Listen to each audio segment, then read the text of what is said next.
Hello, दो में से कौन सा है ये यूज करना है? Am I audible now? Okay, great great. First of all apologies, हम लोग तो टाइम पे ही निकले थे लेकिन ट्रेन ने धीमा चलाया तो टाइम पे नहीं पहुंचे। Extremely sorry. ये कुछ लाइट्स आप बंद कर सकते हैं ताकि स्लाइड अच्छे से दिखे।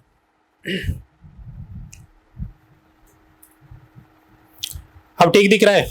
Great.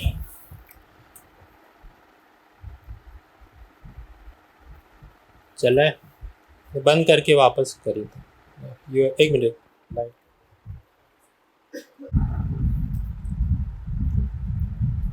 Alright, so we will start quickly.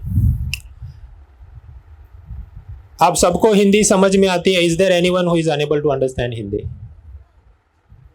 One person who cannot understand Hindi. Okay, we'll try to mix up both the things. Yeah, first of all, these slides, you have been seeing this slide for quite some time. This Tejas Parmar, IS officer, by Safin Hassan, IPS officer, they are also alumni of SVNIT. Now beyond that, Raj Sutar, Mit Makwana, Nitesh Wadhwani, Jaivir Gadvi, Partha Protim Das, Paritosh, Kunal, all of them have been the alumni of SVNIT and they have cleared the exam. So at least half a dozen or more than them have got into this service. Usually I don't come for the college seminars, but because SVNIT has a good track record and these both people, Tejas Parmar and by Safin, they are my former students from SPIPA, that is Sardar Patel Institute of Public Administration, which provides free coaching, a government organization. So therefore I have come. तो कुल मिलाकर basic things you are aware कि there is a civil service exam. Some 20 odd services are there, IAS, IPS, etc.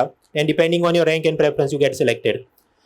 The things are also clear to you. This February में notification आता है. Then in the month of May, there will be prelim exam. Paper 1 is general studies, 100 question, 200 marks, negative marking, history, geography, etc. will be asked. Paper 2 CSAT, maths, reasoning, comprehension, some 80 question, negative marking. But you have to only get 33% passing mark and so forth. Then in the September month, there will be descriptive paper. The GS paper 1, 2, 3, 4. Then there is essay, optional, compulsory language. Okay, done. So now the main things are: first, preparation strategy. Second is exam trend analysis. Some mistakes to avoid, and lastly, question answers. So myself, Mrunal Patel, I will be taking a few things, and then Pratik sir will take on. तो वैसे आप सब लोग जानते होंगे, तो फिर भी इंट्रोडक्शन देने के लिए ओके, मैं प्रीलिम और मेंस और इंटरव्यू वगैरह में पढ़ाता हूँ ऑनलाइन। आप जानते हैं ये चैनल है, some 16 lakh subscribers and YouTube, Facebook वगैरह। ठीक। Prateek sir is my colleague and dear friend for almost a decade now. He is from CEPT and teacher by profession. He worked in Gujarat government also. 8 years of teaching experience. History art culture के लिए sir famous हैं. 1 लाख से ज़्यादा students को mentor किया. Unacademy पे 22 करोड़ का watch time और उसके बाद यूट्यूब पे 1 करोड़ से ज़्यादा views for history, art, culture and other subject. Now first of all, subjects also you are well aware. Now this slide was created in PowerPoint, but here it is shown in Google Docs, so some text is not visible. Don't worry, I will because I have provided the slide, so the team will share it with you. Basically history, society, geography and many other subjects are there. यहाँ पर कहना ये था कि white box, for example, all this they are relevant for both prelims and mains. Yellow box such as CSAT paper 2, maths, reasoning, comprehension, that is only for prelims, not for mains. And lastly, this ethics as a optional subject and some world history, etc. Blue boxes, that is only for mains, it is not for prelims. Now, can someone tell me this? What is the meaning of this word gobbledygook? ये शब्द का मतलब क्या, gobbledygook क्या होता है? Anyone?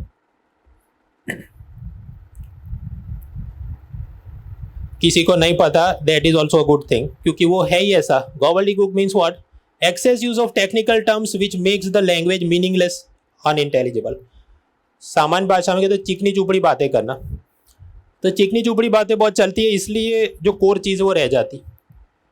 Prelim cum main strategy, this is the first gobbledygook. ये चिकनी चुपड़ी बात है. 365 days means answer writing from day 1, another gobbledygook. Prelim mock test, 360 degree current affairs. ये सब के लोग के अंदर लोग उलझे रहते हैं. एंड एज अ रिजल्ट जो सब्जी रोटी दाल चावल होना चाहिए, which is core syllabus, previous paper, notes, revision, this 4 things, सब्जी रोटी दाल चावल, it is missed. So first of all, what is this? Prelim cum main strategy. Now again, because this is not displaying in PowerPoint, so the fonts are not properly visible. The point is there are some subjects which are relevant for both prelims and mains, like this history, geography, and so forth, economy, polity.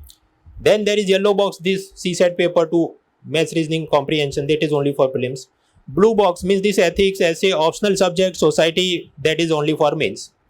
So when you say prelim comes main strategy mean what? ये जो white box है, the subject that are relevant for both prelims and mains, and the blue box, the subject that are relevant for only mains like ethics and optional subject, उसको जल्दी जल्दी आप complete करो, साथ में कंप्लीट करो, that is prelim cum main strategy. अब कुल मिलाकर समझिए कि क्या आपके पास बहुत ज़्यादा टाइम रहता है? नहीं, क्योंकि सपोज मई मंथ में अपनी प्रीलिम एग्जाम है, उसके बाद 2 हफ्ते आपके निकल जाएंगे, 2 weeks will be gone in just discussing the answer key cut off speculation and so forth. Then suppose you pass the prelims, then you have to fill up another form जिसका नाम होता है detailed application form.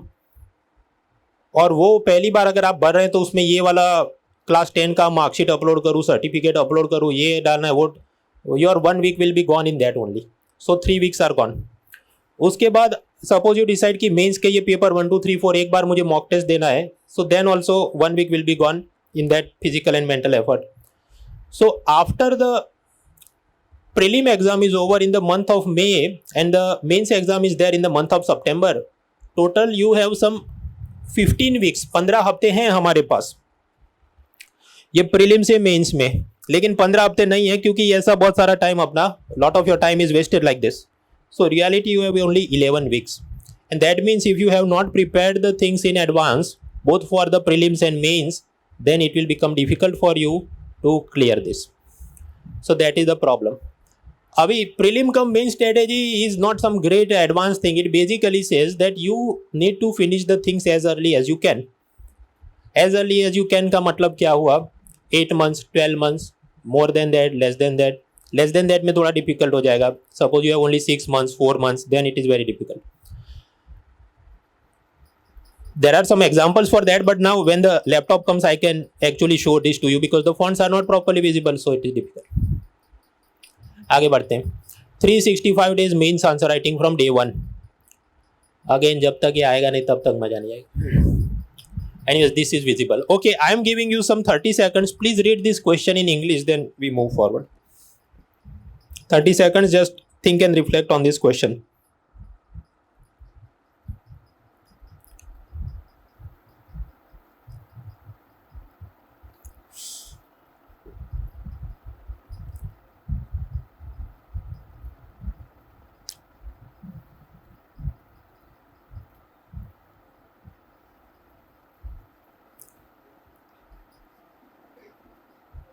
All right. So the question is like this: India is going to host the G20 summit in 2023. How should India use this opportunity? Now, suppose you have to do this answer in 250 words, 150 words. First of all, you need to give the introduction. How will you give the introduction? Okay, there is a G20 organization. It is supposed to have this many members. इसका headquarter है, foundation or something like that. Now, this requires that you must have completed the course of international relation, subtopic international groupings. Then you can write the introduction. Then you want to talk something about how should India use this opportunity. So then you will find that okay, after this Russia-Ukraine crisis, there is economic slowdown. USA, China, हर जगह problem है. We should combine the hands and do something. You could think along that line. Then there is a lot of tax evasion going on through investment in bitcoins. It happens that we are putting our money in Bitcoin, but indirectly through Mauritius, Panama, some other country. So all the countries need to join their hands and fight that. Okay, so that is another point. Then there are some multinational companies like Vodafone, etc. They are not paying taxes in India. They are using some loopholes. So we have to fight that. So again, we have to join the hands through some global minimum tax of 15% tax on companies. But this thing requires that you must know something about economy. उसके बाद कुछ और याद आता है. Now you think some more. Okay, we are hosting some G20 summit. What else we can do? Climate change है. Then prime minister Modi gave some life mission life recycling करेंगे and we will conserve the resources. Panchamrit, some renewable energy focus. One sun, one world, one grid, something. We will produce solar energy. We will export it to Europe or Africa. but this requires that you must have completed the environment course or environment subject. तो point ये है, day 1 से mains answer writing करना है, आप कर सकते हैं, यस, बट दैट मीन्स कि जब आप फीटस स्टेज में थे, माँ के पेट में एनसीईआरटी पढ़ के आए, तो डे 1 से पैदा होकर तुम मेन आंसर राइटिंग कर सकते हो या मॉक टेस्ट दे सकते हो, जो भी. Nowadays this new mania is going on, 365 days means answer writing. 365 days भाई, पहला तुमका ये खत्म करने में you are going to spend some 6 to 8 months. So how can you do 365 days means answer writing? So I find that many people they are wasting time in these peripheral things. सब्जी रोटी दाल चावल क्या है, syllabus complete करो, previous year paper देखो, notes बनाओ, revision करो, this is sabzi roti dal chawal. These are all Russian salad things. तो ये सब रशियन सलाड में प्रीलिम्स मेंस ये सब किया नहीं, सीधा लग गए कि 365 days and mains answer writing, daily answer writing challenge वगैरह. प्रश्न, why this mania is going on? It is for this reason. The toppers, some of the toppers will say we have been doing mains answer writing from day 1, but there is a asterisk marks here. ये mark क्या कहता है कि day 1 of my second attempt, मैं दूसरी बार जो exam दिया उसके पहले दिन से मैं मेंस आंसर राइटिंग कर रहा है. अब उसने खुल के बोला होगा, but often it happens YouTube पे they will only run the short clips. As a result, what happens? The people they are just focusing on this Russian salad. They are not focusing on the sabji roti dal chawal. Book list and everything is known to everyone, but this clarity must be in your mind कि वो जो भी चल रहा है, they are trying to sell the products, whereas your focus should be to complete the syllabus and finish the basic things. ये एक बात हुई. ऐसा ही prelim mock test का है. I will do. Often I see that on YouTube and everywhere, just toppers are endorsing too many mock tests. I did mock test for prelims from here, then subject-wise mock test from this institute, NCERT test from this institute, and so forth. Here, there. So, person, first attempt wala, again he is confused. Theory is not important. Directly, I should be practicing questions. Now, this is valid. This is valid for CAT exam. In case of CAT, you only need to memorize a few formulas, and then you need to practice variety of questions to develop that speed. But UPSC is not CAT. It is general studies heavy subject. History, geography, polity, economy, environment, ये सब ऐसा है कि इसका formula नहीं. You have to memorise so many facts and only then you can eliminate the wrong options. So when you try those tactics of bank, CAT and other exams, that we need to be focusing more on MCQ, but first of all you need to gather the knowledge to eliminate the wrong options. तो ये clarity भी दिमाग में लाना जरूरी है. ये mass hysteria around mock test is going on too much. इसका एक कारण ये भी है कि see, coaching institutes are promoting it unnecessarily too much. There may be some business perspective to that कि जो बॉस या ओनर है वो खुद कैट वाला या एमबीए टाइप का है, तो उसको वो बिजनेस में कमाए. So now he is thinking okay we should be promoting this things. You think in other lines. Lecture दे रहा है कोई teacher, you have to pay him on hourly basis. Mock test you develop once and you keep selling it. So as a owner you will make more money at lesser cost price. But you must not become the victim of this hysteria. Insecurity, anxiety. आप theory पढ़ रहे हैं, your friend is doing mock test and then you are suffering from this anxiety. No, I should also be doing some mock test, I should drop this. मेरा खत्म क्यों नहीं हो रहा है भाई? Theory completion will take time, you need to have patience. Someone else is doing. मेरे पास महल है तो उसको देख के आपको अपना झोपड़ा नहीं जलाना है. पहले आपको अपना महल बनाने की काबिलियत बनानी है. That means you need to cultivate lot of general studies and knowledge and facts, command over the facts. तो ये सब करो. कुल मिलाकर way forward is this. Syllabus complete करो, look at the previous papers. If you are done with the previous papers, then you could also look at CDS, CAPF, IES, selective question, not all questions. First you look at IES के previous questions, then automatically you will get idea. Okay, environment they are asking to this depth, physics, chemistry, science they are asking up to this depth. So when I am looking at this papers, I should be looking up to that depth only. प्रश्न, ऐसा क्यों करना है? CDS, that is Combined Defense Service, the exam is conducted by UPSC for recruitment of Army, Navy, Air Force officers. CAPF is for BSF and other Central Armed Police Forces के officers के recruitment. Indian Engineering Service exam, I am sure you are aware. So if you do these questions automatically, and these exams are conducted by UPSC, the professor who has supplied the questions for IS exam, usually they are the ones supplying the questions for this exam also. So by observing those questions, it gives you an idea कि उसके दिमाग में क्या चल रहा है, उसको कौन से टॉपिक पसंद है. Syllabus is vaguely defined, it is not strictly defined कि ओके इकोनॉमी, तो इकोनॉमी में क्या पूछेगा? Will they ask about money supply, will they ask about money multiplier, Will they ask about consumer price index? Will they ask about its current, or it is not clearly defined? So how do you define the boundaries? By observing the previous papers of all these exams, and you will know that okay, professors के दिमाग में ये चल रहा है. After that, if some time is left, you can also go through the other free tests. Now,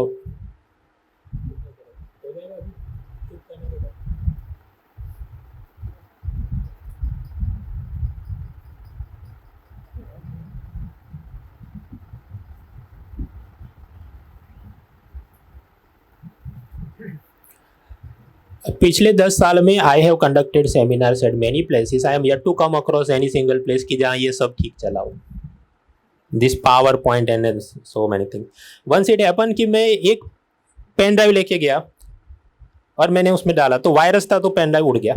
उसने कहा दूसरा पेन ड्राइव दो, उसमें वापस कॉपी हो. And we are talking about the time जब ये ईमेल और 4G वगैरह नहीं था. So then I by God's good grace I also had brought second pen drive. तो फिर मैंने उसको कहा ये उड़ जाएगा तो मेरे पास अब और कुछ नहीं है. Then I had a good friend Bharat Saxena. उसने कहा कि तुम खुद को ईमेल करके आया करो. You should send an email to yourself. So if it is not working, then you can open the email in that laptop and download the thing. Then my question was, भाई वो computer में इतना virus है, 2 pen drive उसने उड़ा दिया, तो मैं अपना ईमेल खोल के क्यों रिस्क लूँ? Care? Let them assemble this.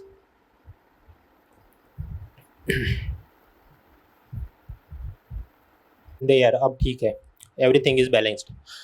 तो Indian history, world history, post-independent India, Indian society, geography for India and physical geography. Physical geography means earthquake and this volcanoes and El Nino and everything. Disaster management, polity, governance, international relation, internal security, economy, agriculture, environment, science, technology, current affairs, ethics for UPSC means paper 4, Nibandh, essay, optional subject, and CSAT that is maths reasoning for paper 2 prelims. All of these boxes, इसमें जो white boxes है, they are relevant both for prelims and mains. Yellow boxes, that is this CSAT maths reasoning only for prelims. Blue box like ethics, essay, optional, post-independent India, world history, Indian society, they are relevant only for mains. Then I was talking about this gobbledygook and then prelim comes main strategy. So when you say prelim come main strategy, इसका मतलब क्या हुआ कि ये जो white color में लिखा है वो सब चीजें complete करनी है जल्द से जल्द, because they are coming in both prelims and mains. Yellow वाली चीज वो तो आप मैथ्स रीजनिंग अलग से देखेंगे. Then blue box like ethics, essay optional subject, world history etcetera, that thing also you have to complete at earliest. That is one aspect of prelim cum main strategy. Secondly, जब prelim cum mains preparation का मतलब क्या हो, suppose we again come back to this organisation G20 group of 20. So for prelims what you have to prepare, foundation, headquarter, members कौन से हैं, summit किधर होगा, 2023 इंडिया में होगा, किधर न्यू दिल्ली में होगा, थीम क्या है उसका, वसुदेव कुटुंबकम, लोगो क्या है, ये वाली चीज जहां पर नीचे कमल का फूल है, lotus, and there is a पृथ्वी का गोला है, earth globe. So this is for prelims. Now for mains what needs to be done, how this summit is going to affect our country and the entire world. Economic angle, environmental angle, strategic angles. Strategic angle is another गॉबल्टीगुक.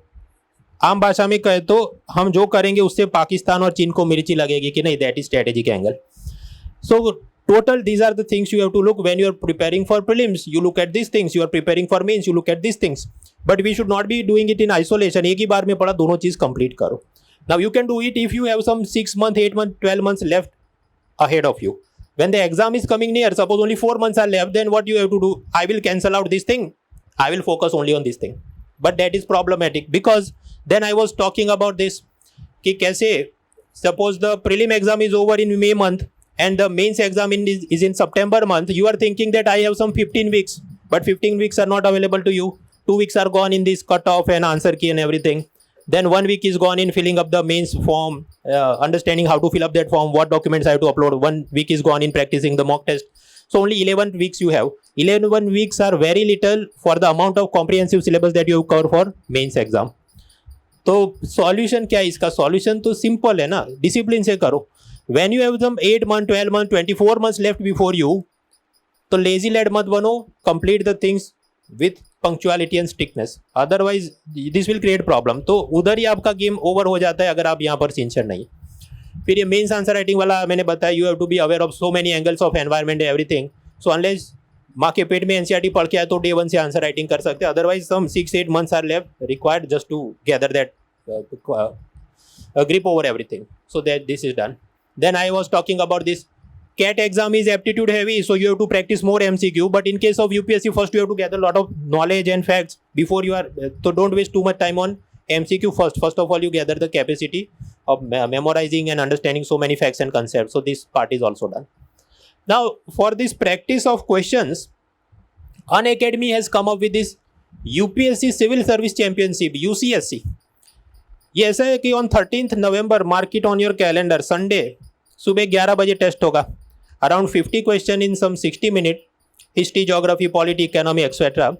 If you get top ranks you will get 2 benefits.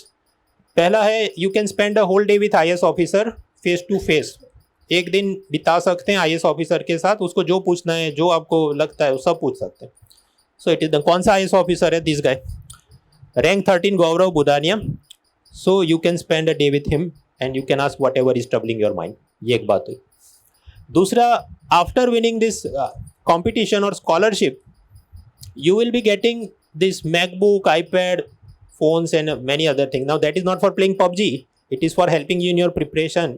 जो भी पढ़ाई करें, download किया PDF, you want to watch some live lectures and everything, it will help you because these are fast devices. And additionally there is 40 crore तक के scholarship. So top rankers, they will get up to 100% scholarship. That means whatever paid programs are running in Unacademy, you get full access for free, and others will also get big. It is like every second person will win some type of scholarship. So that is UCSC. Do not forget to enroll. The coordinator must have given you links, otherwise we'll be sharing it. Now coming back, third gobbledygook is current affairs. देखिए, current affairs is not a separate subject. History, geography, polity, economy, everywhere there is little current affairs. आप कहेंगे history में किधर current affairs है? Prateek sir will tell you prime minister Modi had come for some programme in Somnath temple and they asked about it. फिर वो रामानुजाचार्य या statue was unveiled and then in 2022 they asked something about it. So even history has current affairs, but current affairs is not a separate subject. You have to see it as an embedded subject in all this. Some disaster, cyclone has come, so what was the location? Some military exercise is happening, what was the location? Which were the participant countries? Like that you divide it according to these subjects. Don't treat it as a separate thing. For example, Bitcoin or cryptocurrency. 2019 it was invented by some anonymous user Satoshi Nakamoto. Then after some years RBI said no, bank should not be dealing with this type of thing. Do not entertain any client who is using bank money and deposits for buying bitcoins and cryptocurrency. So but then Supreme Court said no, this is wrong, so they lifted the ban. Then in the corona, Bitcoin reached very high price of some $70,000. Then 2022 February budget came. Budget says if you are making profit on Bitcoin and cryptocurrency, we will be demanding 30% capital gains tax on it.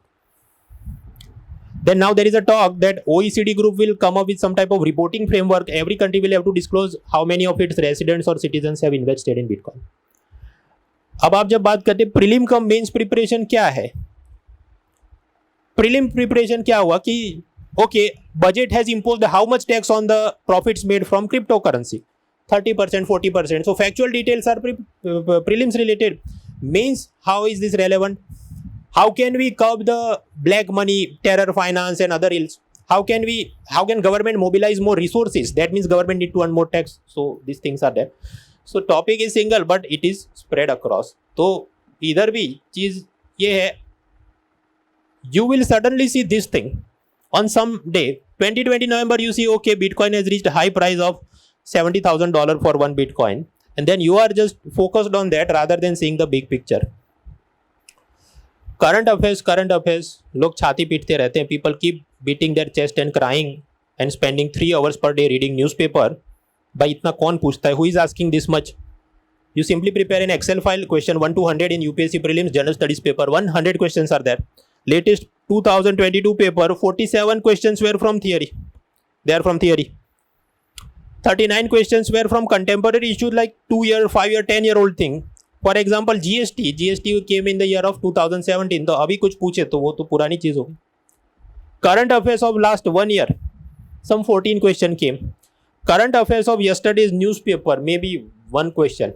but people will spend 3 hours reading daily newspaper and they will tell it to me in some emails and comment replies as if it is a big accomplishment. मैं तो बहुत तीर मार रहा हूँ रोज 3 घंटे अखबार पढ़ के. तो आप इसको कवर कर रहे हैं भाई, लेकिन आपका ये सब बड़े बड़े मेल छूट जा रहे हैं उसके चक्कर. तो don't spend too much time on current affairs. That is another advice. See, subjects are like this, history, society and all this, you are aware now. Point is, how much current affairs we should be preparing. For example, history. Now in prelims there is hit or miss, some high yielding topics, some low hanging fruits. Prime Minister unveiled some new great statue. We should be preparing that, yes. They will ask some obscure things also which we are not aware. Leave it. In the mains exam, ये yellow subject वाले जो हैं, history, geography, science, tech, agriculture, day-to-day current affairs, yesterday's current affairs, last 1 year's current affairs, they are not asking like that. They are asking some long, grander scheme. For example, in the year of 2014, Nobel Prize was given for blue LED invention. और फिर उसका question 2021 में पूछा that how it is beneficial to mankind. So, grander picture, last 5 year, 10 year, you should be have that type of awareness. पूरा दिन छाती पीट के you are looking at one day's newspaper, that is not required. Then there are some other subject like polity. Now in polity, suppose there is a topic, article 370 was removed, Kashmir और वो सब उसको अलग जो था. Now is it like if you forget reading yesterday's newspaper, तो मेरे को वो टॉपिक जिंदगी में कभी पता ही नहीं चलेगा? It is not like that, because continuously it will come many times across the years. So these are long gestation या repetitive news. Another such topic is this hijab related controversy and Supreme Court judgment, और controversy related to uniform civil code वगैरह वगैरह. If you are reading good books, you will get this type of information easily. So again, daily spending so much time on daily current affairs is not required. Is my point. Same goes for economy. Economy, daily you will find some business general knowledge, but it is not asked in exam. Usually most of the things that are asked in exam are concentrated around February month, where the new budget and economic survey is coming, and then they will be making major announcement related to economy, government scheme, etc. Most of the time it is centered around that. Other than that, they will ask the things which are mostly theory, like to fight inflation, what should RBI do? To prevent the fall of rupee against dollar, what should RBI do? अब वो ऐसा नहीं कल का newspaper में पूछा, वो तो थियरी है. हो सकता है कल भी आरबीआई ने कुछ किया हो, बट वो फिर भी थियरी है, because they have to play by a particular rule book and so forth. So like that, you focus. Book list and all these things are there. They are the secondary things. First you need to move out of this insecurity and inferiority complex. I have to do this. If I don't do this, this will happen and not. Another aspect is notes making. कुल मिलाकर notes बनाने की नहीं. There is no need to make notes on general studies, because there is enough number of notes available in the market in the form of PDF, printed note, everything. Whatever is happening in news, for example, G20 summit, what is the logo? Lotus flower, earth globe, okay, you don't have to write it. Enough number of current affairs PDF files will be covering it. And these are available free of cost on various websites, including Unacademy, Articulate magazine. So don't waste time on that. Abhi kuch naya mission Parakram or something, and then there is Vikram private satellite. Usually we have government satellite developed by ISRO like GSLV, PSLV. Now there is a private company in Hyderabad. They have developed a satellite, Vikram satellite. Do you have to write this down? No. It is available. It will be coming in all these free current affairs notes. No need to make notes for that. Otherwise you will be exhausted. The syllabus is very vast, especially after the reforms taken in 2013, when they increased the number of papers in the mains exam from paper. There were 2 general studies paper. Now we have 4 general studies paper and so forth. बाकी चीजों के लिए notes बनाइए. For the rest of the things you make notes. If you find some good quotation for essay writing, some ethics case study that you like to quote, optional subject में you should make notes, because there it will be required to get a grip and to write and articulate the points. State service exam, if you are preparing for GPSC or whatever, then for that, if some new development, some new government scheme, some places in news, then you have to remember that.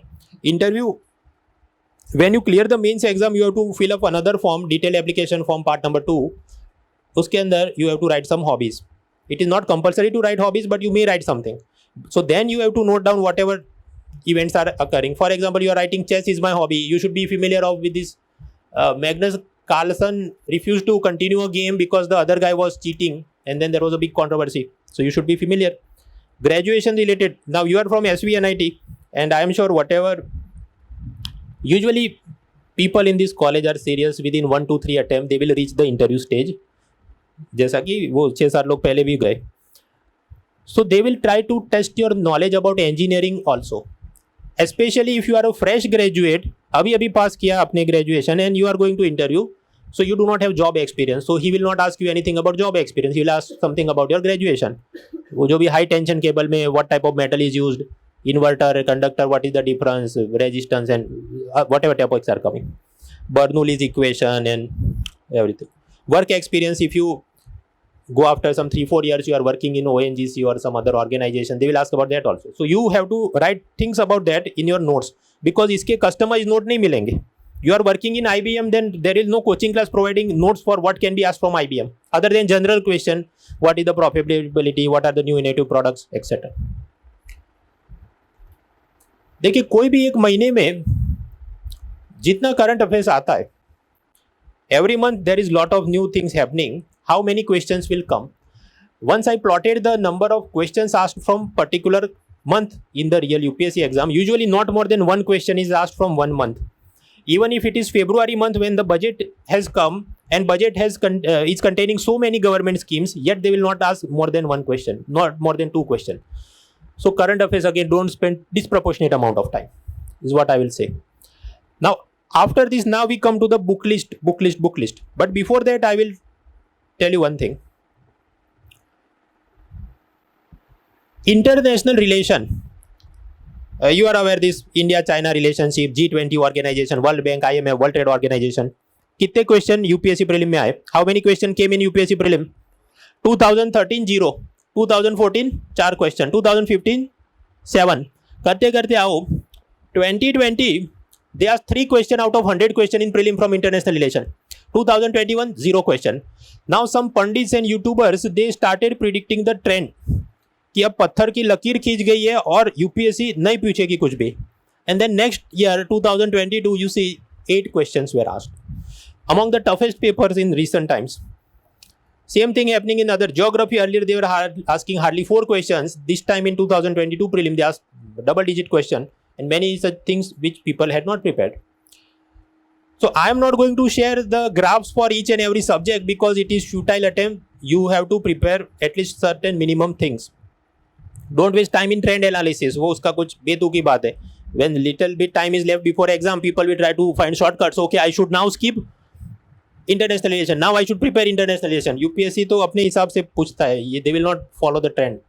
So don't waste time.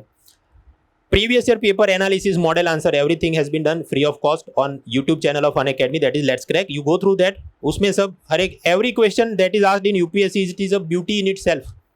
But वो beauty को appreciate करने का अपने पास time नहीं है. So you go through the YouTube and you will find all these videos for prelims and mains. We have done an answer key analysis.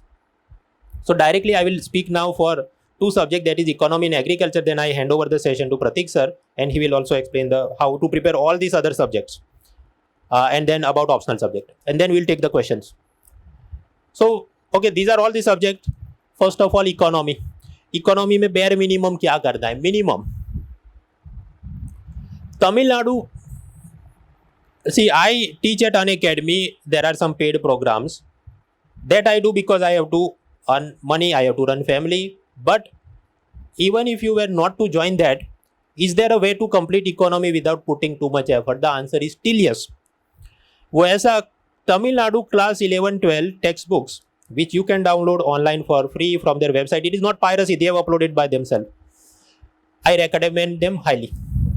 They are much better than NCERT. See, in NCERT also you have microeconomics and macroeconomics, but it is very cumbersome. To read NCERT class 12 micro and macro, it is like trying to eat like this. Whereas in Tamil Nadu it is like this. Very easy. Very easy, very beautiful, very lucid language, simple flowcharts they have given. Everything is so easily understandable. You don't require any teacher. एक तो वो complete करो. Second, NCERT class 11 India's economic development. It talks about after independence, green revolution, LPG reforms. Of course, they are simple things, but if you read them, it will cultivate your vocabulary. You are engineering students, so you see the things in terms of 0, 1, this fact, that fact, but you also need to cultivate some vocabulary to write 250 words answer, 1200 word essay, and so forth. It will help you. Economic survey and budget. Budget doesn't mean the entire document. Budget में finance minister speech and whatever major highlights she has given. That is one thing you have to prepare. Economic survey does not mean entire economic survey. Just download last 5 years economic survey and just read the introductions and conclusions given in every chapter, particularly the volume 1 chapters. It will help you cultivate the vocabulary.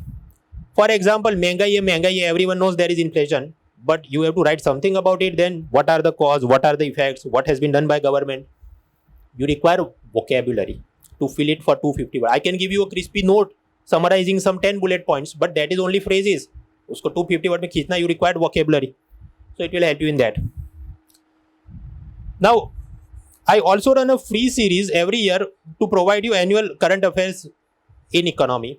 Win 20 series, so 2020 year में मैंने किया था, then 2021, then 2023 I will be doing from February onwards. So stay tuned for that. It will be a free series with PowerPoint handout, everything.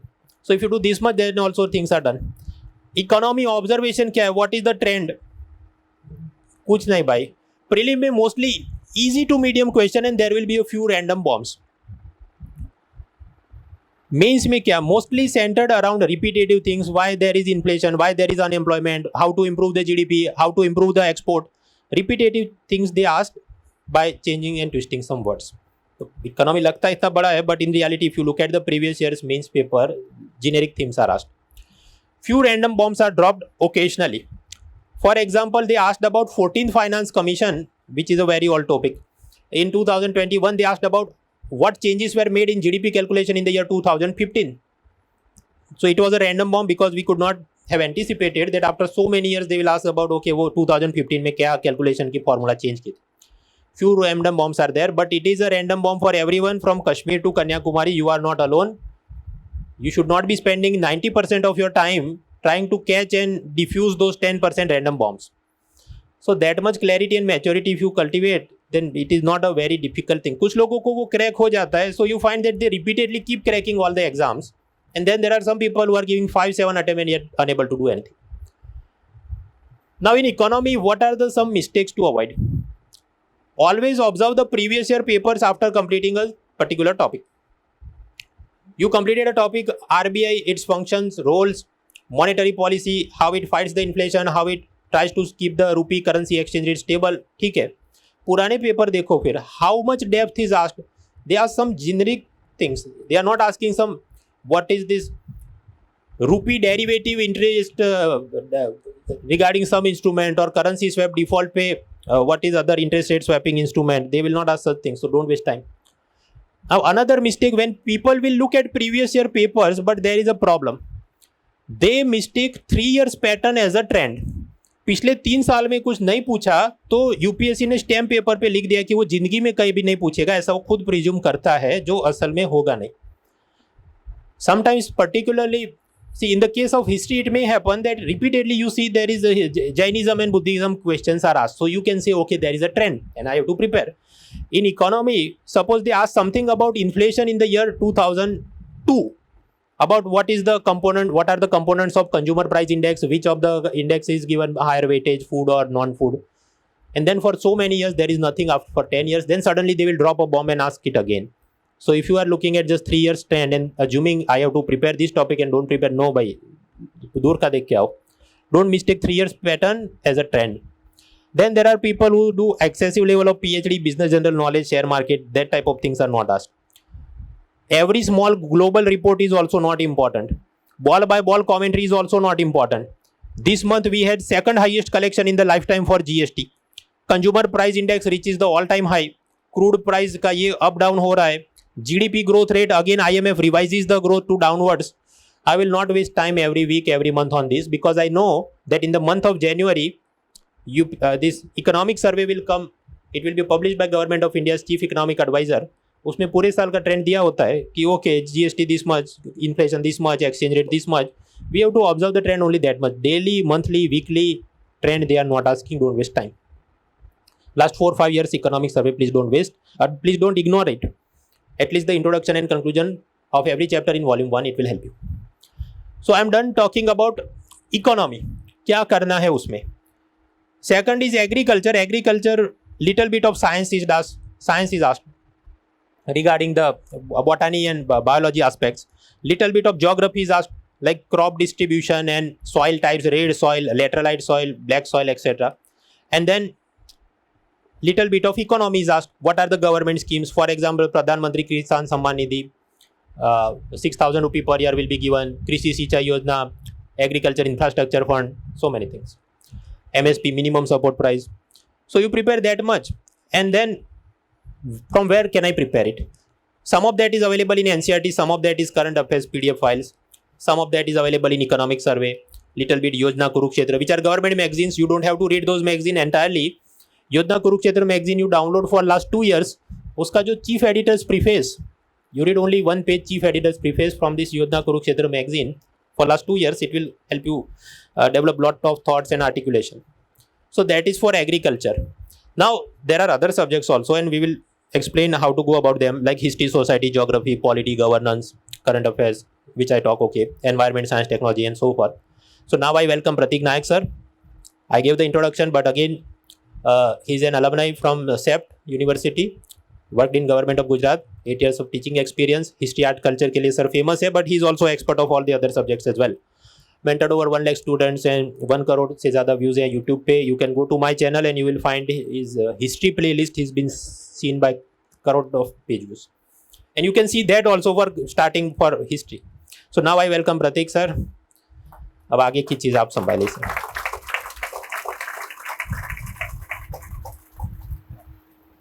Thank you very much, sir. And once again, good evening to everyone.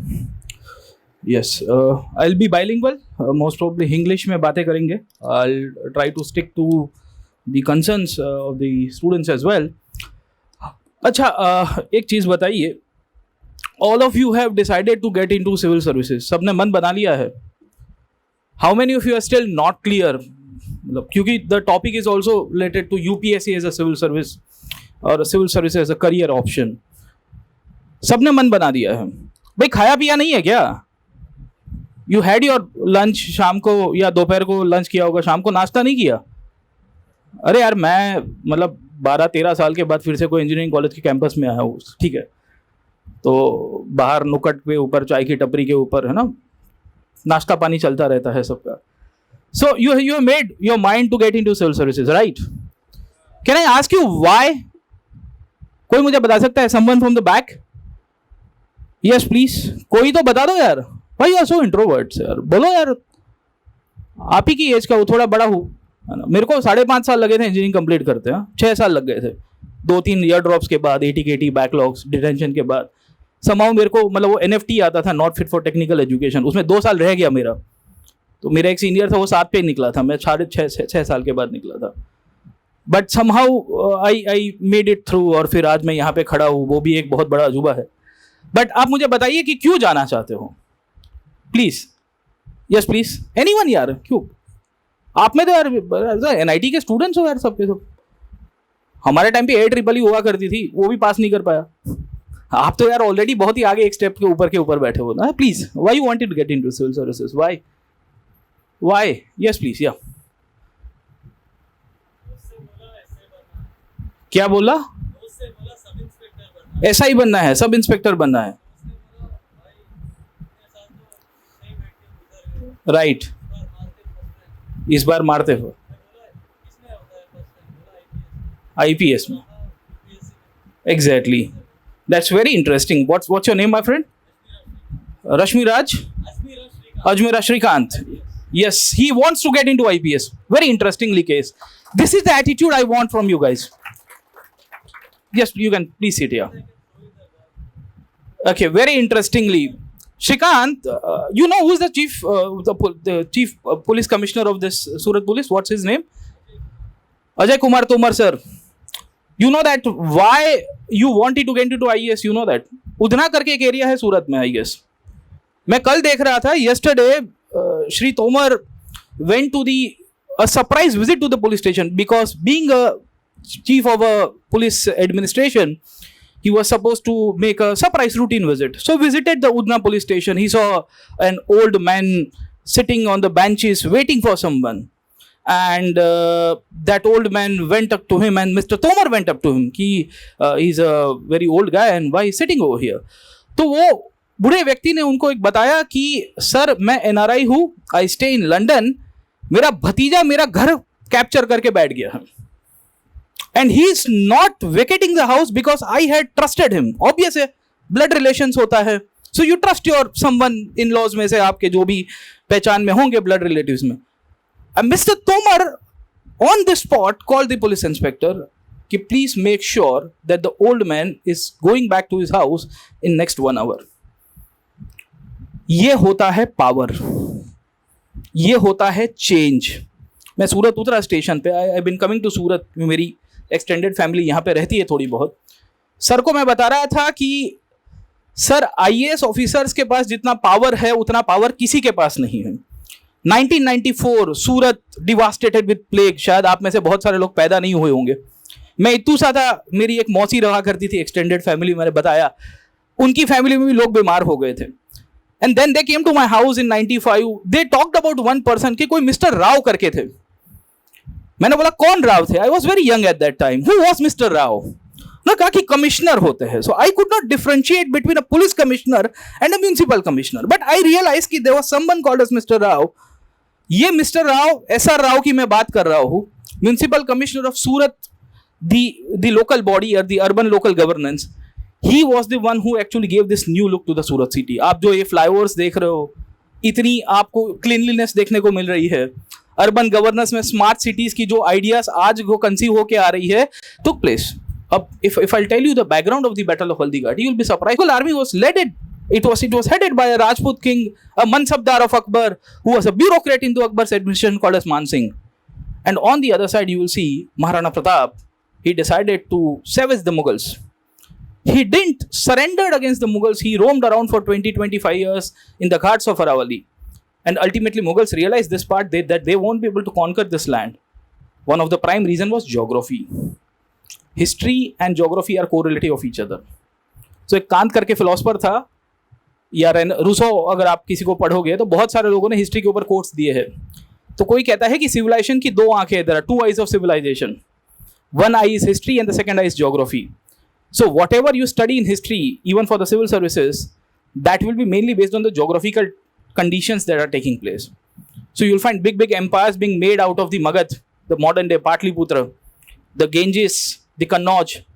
Why Gujarat was not able to carve out an empire? Or what is the reason, in fact, in medieval era or ancient era, every king's focus to conquer Gujarat. हर एक राजा आपको मिलेंगे, सबके सब कहेंगे कि गुजरात जीतना है, गुजरात जीतना है. जैसे आजकल कहते हैं ना कि लोकसभा के अंदर कि दिल्ली का रास्ता यूपी से जाता है, क्योंकि यूपी में 80 सीटें है ना, पार्लियामेंट्री सिस्टम के थ्रू. तो लोग कहते थे कि दिल्ली के ऊपर अगर कंसोलिडेशन करना है ना पावर को, तो गुजरात और बंगाल जीत जाओ, ऑटोमेटिकली शक्ति आ जाएगी तुम्हारे हाथ में. The reason is economy. Understood this part? So whatever you study, that is mainly based on the power, and you are trying to enter into services to gain that power, but not for your own personal benefit, but for the benefit of the nation, the benefit of the masses, and eventually you will see कि you will also get some perks out of it. तो ये आप समझ जाइए कि आप भविष्य के तोमर साहब हो, है ना. जो व्यक्ति को अपना भतीजा घर नहीं दे रहा था, 1 घंटे के अंदर तोमर साहब ने दिलवा दिया. बोले भाई ये इसको दे के दो. इंस्टेंट जस्टिस पढ़ते हो ना sir? Justice delayed is justice denied. You have this authority, you will have that power, and history and whole civil service is all about power, but how you'll vest that power matters. आप वो सत्ता का उपयोग कैसे करते हो वो बहुत मैटर करता है. Got the point? So my subject is history, and I wanted to start with this because there are officials who have used their power for the betterment. There are kings who have used their power for the betterment of the masses. History में आप वही पढ़ते हो कि जिन जिन राजाओं ने परिवर्तन लाया. History is nothing but the study of change. So those changes that had occurred over a period of time, thousands and thousands of years, millions of years ago, but only changes which are significant for the society, changes that are significant for the economy, changes that are significant for the political side. अच्छा, एक medieval India में एक राजा था, पगला राजा. किसी ने नाम सुना है? पगला राजा. Have you heard him? Okay. Yes, Tughlaq, exactly. Yes, thank you very much. Yeah. उसको क्यों पगला राजा कहते हैं पता है? What is the reason behind that? Yeah. His policies of conquering certain areas. Okay. Anything else? Monetary policies. उसने एक दिन एक गड़बड़ी कर दी. एक बार कॉइन्स इशू किए. वो कॉइन्स को उसने 1-2 साल तक चलाया, फिर एक दिन रात को आके कहता है कि भाई आज सब खत्म हो गया, ये कॉइन्स का सर्कुलेशन बंद कर दिया जाना चाहिए, and the whole economy crumbled. तो इस प्रकार के डिसीजंस के कारण उसको पगला राजा कहा गया। So what we study in history is we actually study the change. What you are supposed to study in history, there are 3 parts: ancient, medieval, modern, art and culture. There is world history that is being asked. Okay, so you can start from the foundation batches, your foundation courses that I have conducted on YouTube. I would suggest कि आप Tamil Nadu board की किताबें आती है standard 11 की, उसको आप थोड़ा पढ़िए। रेफरेंस बुक को और प्रीवियस के पेपर को जरूर से रखिएगा। उसमें art and culture the second important part, क्योंकि उसको लेके बहुत सारी चिंता होती है लोगों को। Art and culture should be studied with reference to the backward linkages and the historical topics. Say for example, जैसे आप राजस्थान की बात करेंगे या गुजरात की बात कर देंगे सर, ठीक है। अब गुजरात में say for example, what is the significance of Surat? Why Surat? You know that in the modern period, all the Europeans came to Surat, this city.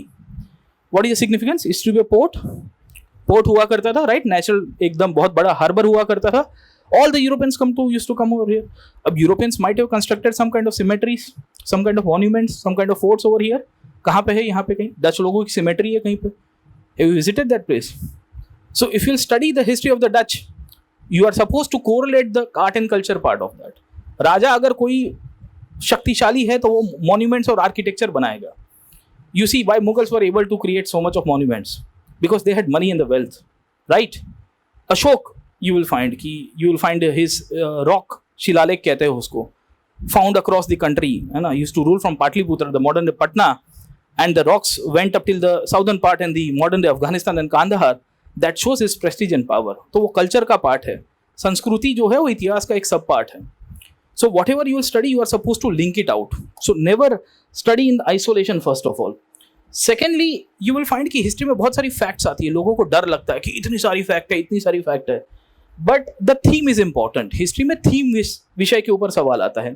In fact majority of the questions that are asked is related to the changes. So जैसे UPSC ने एक बार सवाल पूछा कि पानीपत में 3 लड़ाइयाँ हुई, है ना, there are 3 battles that took place in Panipat. फिर पूछता है कि वाई पानीपत में ही 3 लड़ाइयाँ हुई? अरे ये तो पढ़ा ही नहीं था भाई। This we had not studied anywhere. Even they are not given in books as well. So this requires some kind of brainstorming. So rather than who, when, where, it is why and how is more important. You might be aware about the content writing aspect, right? 5W+1H कहते हैं। तो normally हम लोग क्या करते हैं कि when को ज़्यादा याद रखते थे, 1571, 1947, है ना, 1920, 2022। नॉर्मली आपकी जनरेशन में क्या तारीख भूल जाते हैं तो गाली भी पड़ती है। You know that sir, है ना, सामने वाले मैसेज पे ब्लॉक कर देते हैं, राइट और wrong. So you will find कि ये डेट्स और वो डेट्स में बहुत फर्क है सर, ठीक है ना, समझे। सो हमको ये डेट्स को याद रखना है जो चेंज आधारित है सर, है ना, परिवर्तन आधारित आपको मिलती है, ठीक है। दूसरी बात आपको ये ध्यान रखना है कि हिस्ट्री में सोर्सेस बेस्ड क्वेश्चन बहुत आते हैं। आर्कियोलॉजी, लिटरेचर, बुक्स का नाम पूछता है, पर बुक्स में भी इतने सारे ऑथर्स हो गए, Sanskrit literature, Persian literature, Urdu literature, है ना, Prakrit literature, but only those authors who have created an impact on history. Say for example Kalidas आपको पता होगा, राइट। अब कालिदास को यूरोपियंस कहते हैं कि he is like the modern day Shakespeare.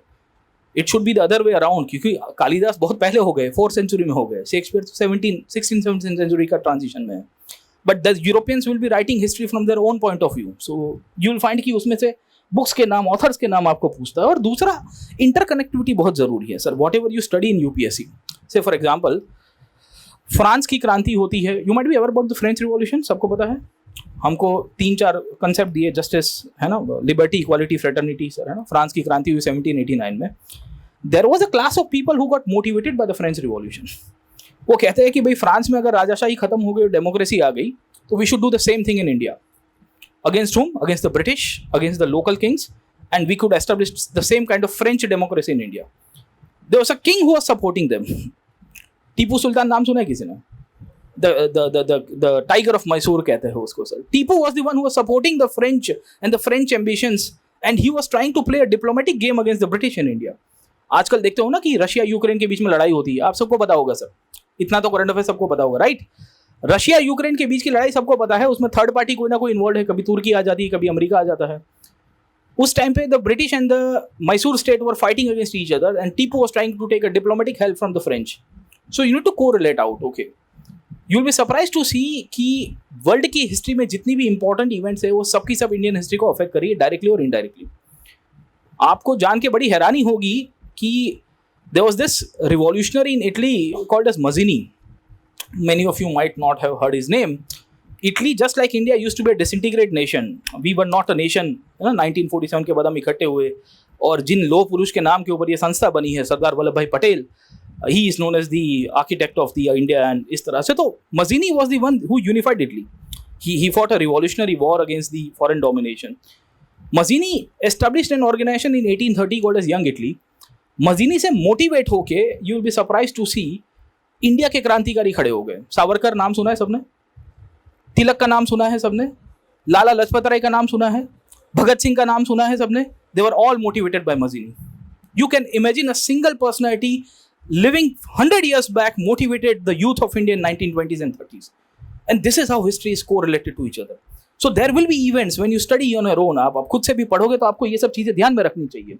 Culture is a subset. मैंने आपको बताया, राजा शक्तिशाली होगा तो ही मॉन्यूमेंट्स बनाएगा, पैसा नहीं होगा. इफ द राजा इज भिखमंगा, if the raja is bankrupt, would you think that he will be able to make a big architectural monument out of it? अच्छा, आप में से कोई ताजमहल गया हुआ है? Have you been to Taj Mahal, sir? Many of you. अच्छा, it's made out of what material? White marble. अरे सबको पता है भाई साहब, है ना. अच्छा, how many of you from Aurangabad? Aurangabad, Maharashtra. Has anyone been to Aurangabad, Maharashtra? No one has been to. Acha, one or two students, hands in the house. Okay, Aurangabad. What is Aurangabad famous for? There is a monument. Yes, बीवी का मकबरा. Thank you very much, my friend. अच्छा, अजंता इलोरा की caves भी वहाँ पे आई हुई है. And there is a monument called as the बीवी का मकबरा. बीवी का मकबरा is a replica of Taj Mahal. But Taj Mahal को टाइफाइड हो जाता है तो कैसा लगेगा? समझे कि नहीं समझे? अब ऐसी हालत क्यों थी? Taj Mahal was built during the period of Shah Jahan. Shah Jahan had good political and economic conditions as well, so he was able to finance it out. Bibi ka Maqbara was built during the period of Aurangzeb. Aurangzeb was financially drained out because he fought against the Marathas. एक मराठा लाख मराठा. नाक में पानी कर दिया था शिवाजी, राजा राम और उनकी सेनाओं ने और पेशवा ने इकट्ठे होके.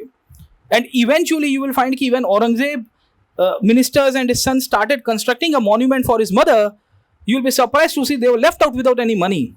And hence Bibi ka Maqbara was a replica of Taj Mahal, but the material was actually made in China. हम कहते हैं ना कि दो क्वालिटी आती है बाजार में, कुछ सामान लेने जाते हैं तो there is one quality, there is बोले बढ़िया क्वालिटी, बोले ये कौन सी, बोले चाइना क्वालिटी है. So that is the same case. Okay ना. सो यू विल फाइंड कि culture is a subset of history.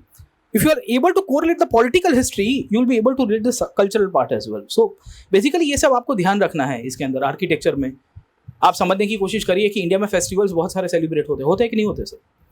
अब what is the significance of Shaktipeeth and why Shaktipeeth are basically revered in the form of 9 days. Navratri कहते हैं हम लोग sir, ठीक है. So you need to understand this part. आप जब तक कोरिलेट नहीं करोगे आपको ये लगेगा कि यार ये कहाँ से आ गया, वेयर इज दिस फ्रॉम. पिछले साल यूपीएससी ने सवाल पूछा कि सोमनाथ ज्योतिर्लिंग का पार्ट है कि नहीं है. Many of you are, because you are into technical studies and you might have missed out the cultural part, but you need to go back to your roots. Somewhere 5 years down the line, 10 years down the line, you might be a district collector or SP of a concerned district और वहाँ पे कुछ मेला लग रहा है, त्योहार लग रहा है, तो आपको पता होना चाहिए. इस तरह से आप कल्चर को पढ़िए. Culture is related to your economy as well. You see कितना बड़ा अभी दिवाली के अंदर आपने देखो ये बिग बिलियन डेज का सेल चल रहा था. You might have seen that billions and billions of currencies ना ट्रेडिंग हो रहा है. तो ये सब बेसिकली इसके साथ जुड़ा हुआ है, आपको जोड़ना है. और PYQ को कभी नहीं निगलेक्ट करना है हिस्ट्री के अंदर, क्योंकि इससे आपको एक थीम समझ में आएगी कि क्या पूछते हैं. If you neglect PYQ, your attempt will be over. History बहुत ही वास्ट है, सिलेक्टिव लर्निंग करोगे तो ज़्यादा ठीक रहेगा. खैर, हिस्ट्री के सिवाय देर आर अदर टॉपिक्स. से for example you will find कि सोसाइटी करके एक टॉपिक आता है. मेनली सोसाइटी के अंदर मुख्य परीक्षा में मेंस एग्जाम के अंदर सवाल आता है. That can be answered from the directly newspaper columns. जैसे इस बार आया था कि वर्क फ्रॉम होम के कारण घर में रिलेशंस की हालत क्या हो गई है. Analyse the impact of the family relations due to work from home, है ना, समझे. अब यू नो दैट कि घर में आदमी काम करता है, चिड़चिड़ा बन जाता है. बीवी बच्चे होते हैं, शाम को बीवी नैक करती रहती है, बच्चे कहते हैं पापा घुमाने लेके जाओ. अब पापा को बेचारे को टारगेट पूरा करना होता है. यू नो दैट, है ना, how things work around. Okay ना, समझे. आपने अगर ऑनलाइन स्टडी की होगी, 1 साल पहले ऑनलाइन स्टडी के ऊपर सवाल आ चुका है. Online education, you might have been part of this COVID journey, है ना. तो how it is affecting, you see the social relations behind that. Okay, how globalisation is affecting the old age. मैंने अभी आपको बताया the old man who was sitting at the Udhna police station, surprise visit of the commissioner of police, he was able to get the justice. यही है ना globalisation, है ना. अपने भतीजे के ऊपर ट्रस्ट करके चला गया लंदन, वापिस आया तो पता चला कि भतीजे ने घर हड़प लिया. The nephew actually captured the house and he is not vacating it out. Globalization. Uncle went to London and nephew captured house and second day the commissioner gave some kind of justice. Okay, very interestingly. Okay, तो इसके अंदर आपको newspaper columns पढ़ना है, basic NCERT पढ़नी है society के related. You will get the grasp of the society. Okay, very very important part. In fact almost 40 marks of questions are asked from the society UPSC में. तो जीएस पेपर 1 में पूछा जाता है इसके अंदर से. बाकी आपको इसके अंदर से ज्योग्राफी एक इंपॉर्टेंट टॉपिक है. ज्योग्राफी के अंदर से कंसेप्चुअल आता है. NCERTs are very fine. 6 to 12 की एनसीईआरटी पढ़ो आप, एटलास एक साथ में रखो and you see the mapping part, है ना. से फॉर एग्जांपल प्राइम मिनिस्टर और या अभी रशिया यूक्रेन के सिवाय और कहीं पे कहीं कन्फ्लिक्ट चल रहा है कि दुनिया के कोई कोने के अंदर, if any like no XYZ places that are going into conflict जहाँ इंडिया सेंट्रिक इम्पैक्ट हो रही है, तो you mark down the places, you list down the places. Where are the important lakes? Where are the important highways? Where are the important roadways? Okay, ना? Which countries are bordering each other? Okay, समझे? So वहाँ से सवाल बनते हैं. बाकी we have got some fantastic YouTube lectures available on the Unacademy channel. You can watch them. In fact, आपको काफ़ी conceptual clarity मिल जाएगी. Other than this, पॉलिटी में लोग लक्ष्मीकांत पढ़ते हैं. मैं ये सजेस्ट करूंगा कि पहले एनसीईआरटी से शुरू करो. कम से कम 11-12 की एनसीईआरटी शुरू कर दो सर, है ना. कॉन्स्टिट्यूशन एट वर्क करके एक एनसीईआरटी है. एंड यू विल फाइंड कि सोशल एंड पॉलिटिकल लाइफ करके एक एनसीईआरटी की बुक आती है, पूरी सीरीज आती है. You should watch this, then you can jump to Laxmikanth. Okay ना, क्योंकि Laxmikanth is a very vast book और फर्स्ट टाइम पे रीडिंग में बहुत सारे प्रॉब्लम्स होंगे आपको. Okay, so please make sure that you read polity from the NCERT first and then you go to Laxmikanth. We have got a YouTube series as well. Okay, एंड prelims में ज़्यादातर theory centric बहुत आता है, मतलब current centric के कम questions आते हैं, आर्टिकल्स के ऊपर आते हैं, फंडामेंटल राइट्स के ऊपर आते हैं, सुप्रीम कोर्ट के जजमेंट्स के ऊपर आते हैं. In fact you might have like no seen in news की who is the new chief justice of India currently, who has been appointed recently, DY Chandrachud. Okay, he's famous for some landmark judgments. Okay, na. So if you'll see the landmark judgments which has been given by Justice Chandrachud, you need to go back to the conceptual part कि which fundamental rights are related to that. Okay, अब जैसे एक बार UPSC ने पूछ दिया 2 साल पहले कि राइट टू मैरिज, है ना, सबका जन्मसिद्ध अधिकार होता है ना, शादी करना होता है कि नहीं होता भाई? नहीं होता. Right to marriage is part of which of the following fundamental rights. उसमें एक था article 19 freedom of speech and expression, है ना, अभिव्यक्ति, है ना भाई. शादी करना तो अभिव्यक्ति होती है भाई, सबके लिए होती है कि नहीं होती दोस्तों? क्या आप सब लोग लिव इन वाले हो क्या भाई? कोई बोल ही नहीं रहा है. हाँ भाई, ठीक है ना. यूपीएससी आर्टिकल 21 इसके साथ डालता है, बोलते हैं right to life is also part of the marriage system. Okay, and UPSC ने कहा कि it is not article 19 that is right to speech and expression, but it is the right to life that includes the right to marriage. जीवन जीना basically ये बोला गया है कि शादी का पार्ट है, ठीक है ना. तो you need to correlate that part and you read them in integrated way, prelims and mains दोनों को. Very interesting subject. You can start your preparation by the polity, क्योंकि ये कमांड में आ गया ना तो आपको बहुत सारी करंट अफेयर्स कमांड में आ जाएगी. Polity and economy are those 2 subjects that will help you in the commanding of the UPSC service, the whole preparation journey as well, sir. ठीक है. Other than this, we will see that there is a subject called as current affairs. Monal sir ने already आपको समझा दिया है. इसके सिवा environment है, वेरी इंपॉर्टेंट पार्ट सर, है ना. आप देखिए कि अभी दिवाली गई सर, है ना, दिवाली गई सर. अच्छा, दिल्ली में कौन, how many belong to Delhi? अच्छा, 1-2 लोग हैं भाई. आपका तो घर बार अभी लॉकडाउन हो गया होगा सर, है ना.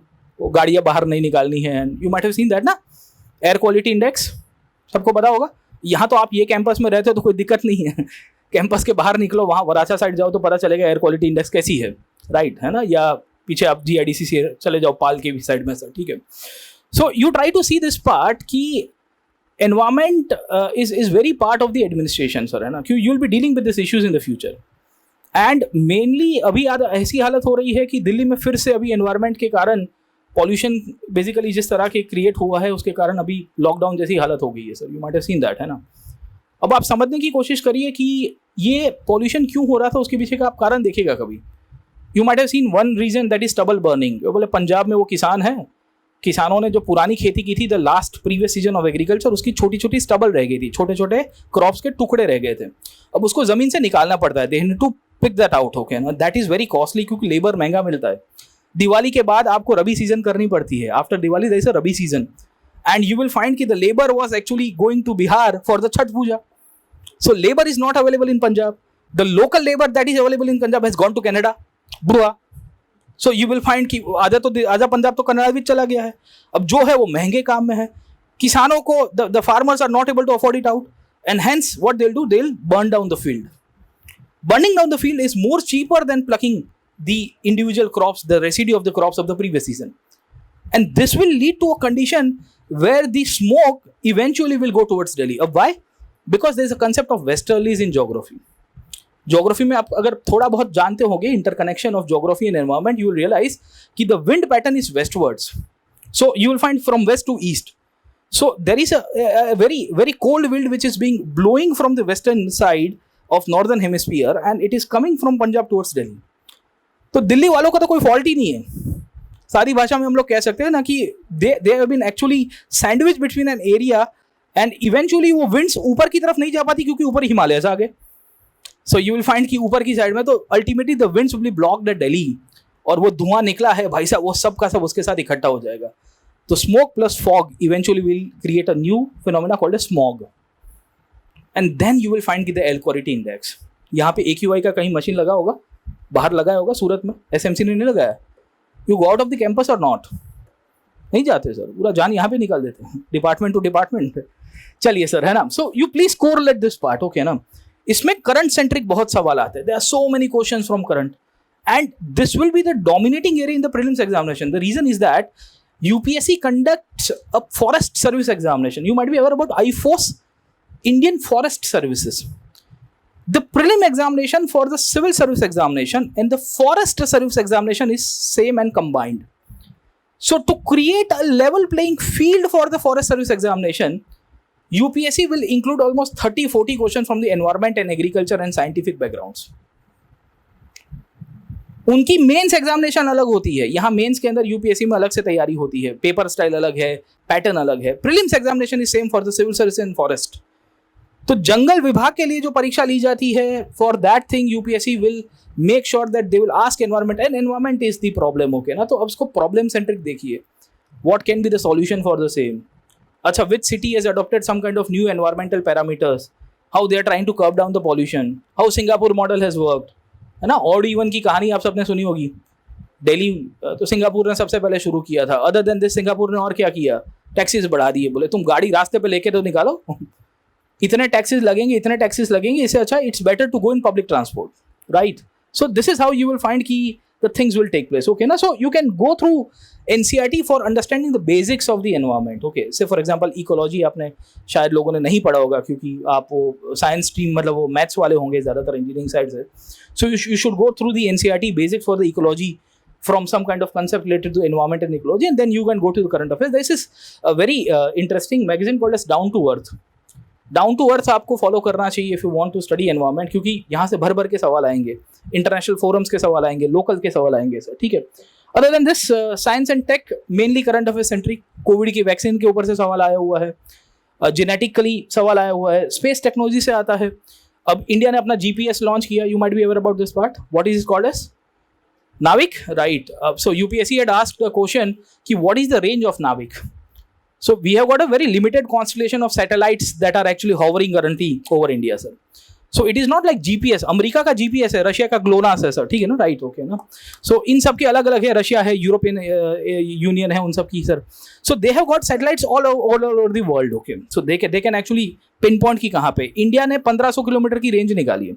UPSC had asked कि द नाविक और the Indian satellite system had a range of 3000 kilometers from the borders. So this is how space technology is important, okay ना. rocket sciences, IT टेक्नोलॉजी से, हेल्थ केयर से बहुत सवाल आते हैं आजकल कोविड और पैंडेमिक के कारण हेल्थ इश्यूज के ऊपर. तो you should know the basics of bio so that the application can be done in the biotechnology, okay. So you can read the NCERTs, basic NCERTs, and then you can jump to the current affairs only, okay. Other than this current notes, in fact sir ने बताया ही है आपको कि आप GS के subject पढ़ने के बाद फिर नोट्स को पढ़िए और करंट अफेयर्स की कंपाइलेशन देख सकते हो. अनअकैडमी के लेक्चर्स को भी आप फॉलो कर सकते हो. बाकी ऐसे आता है, essay is a mains examination topic and essay should not be studied in the first sense. Essay का पेपर आता है 250 मार्क का, 250 मार्क्स. तो there are 2 essays of 125 marks each. And ऐसे बेसिकली एक ऐसा टॉपिक है जो पूरे GS पढ़ने के बाद ही आपको समझ में आएगा. निबंध है, जैसे इस बार एक ऐसे आया, हिस्ट्री रिपीट्स इटसेल्फ.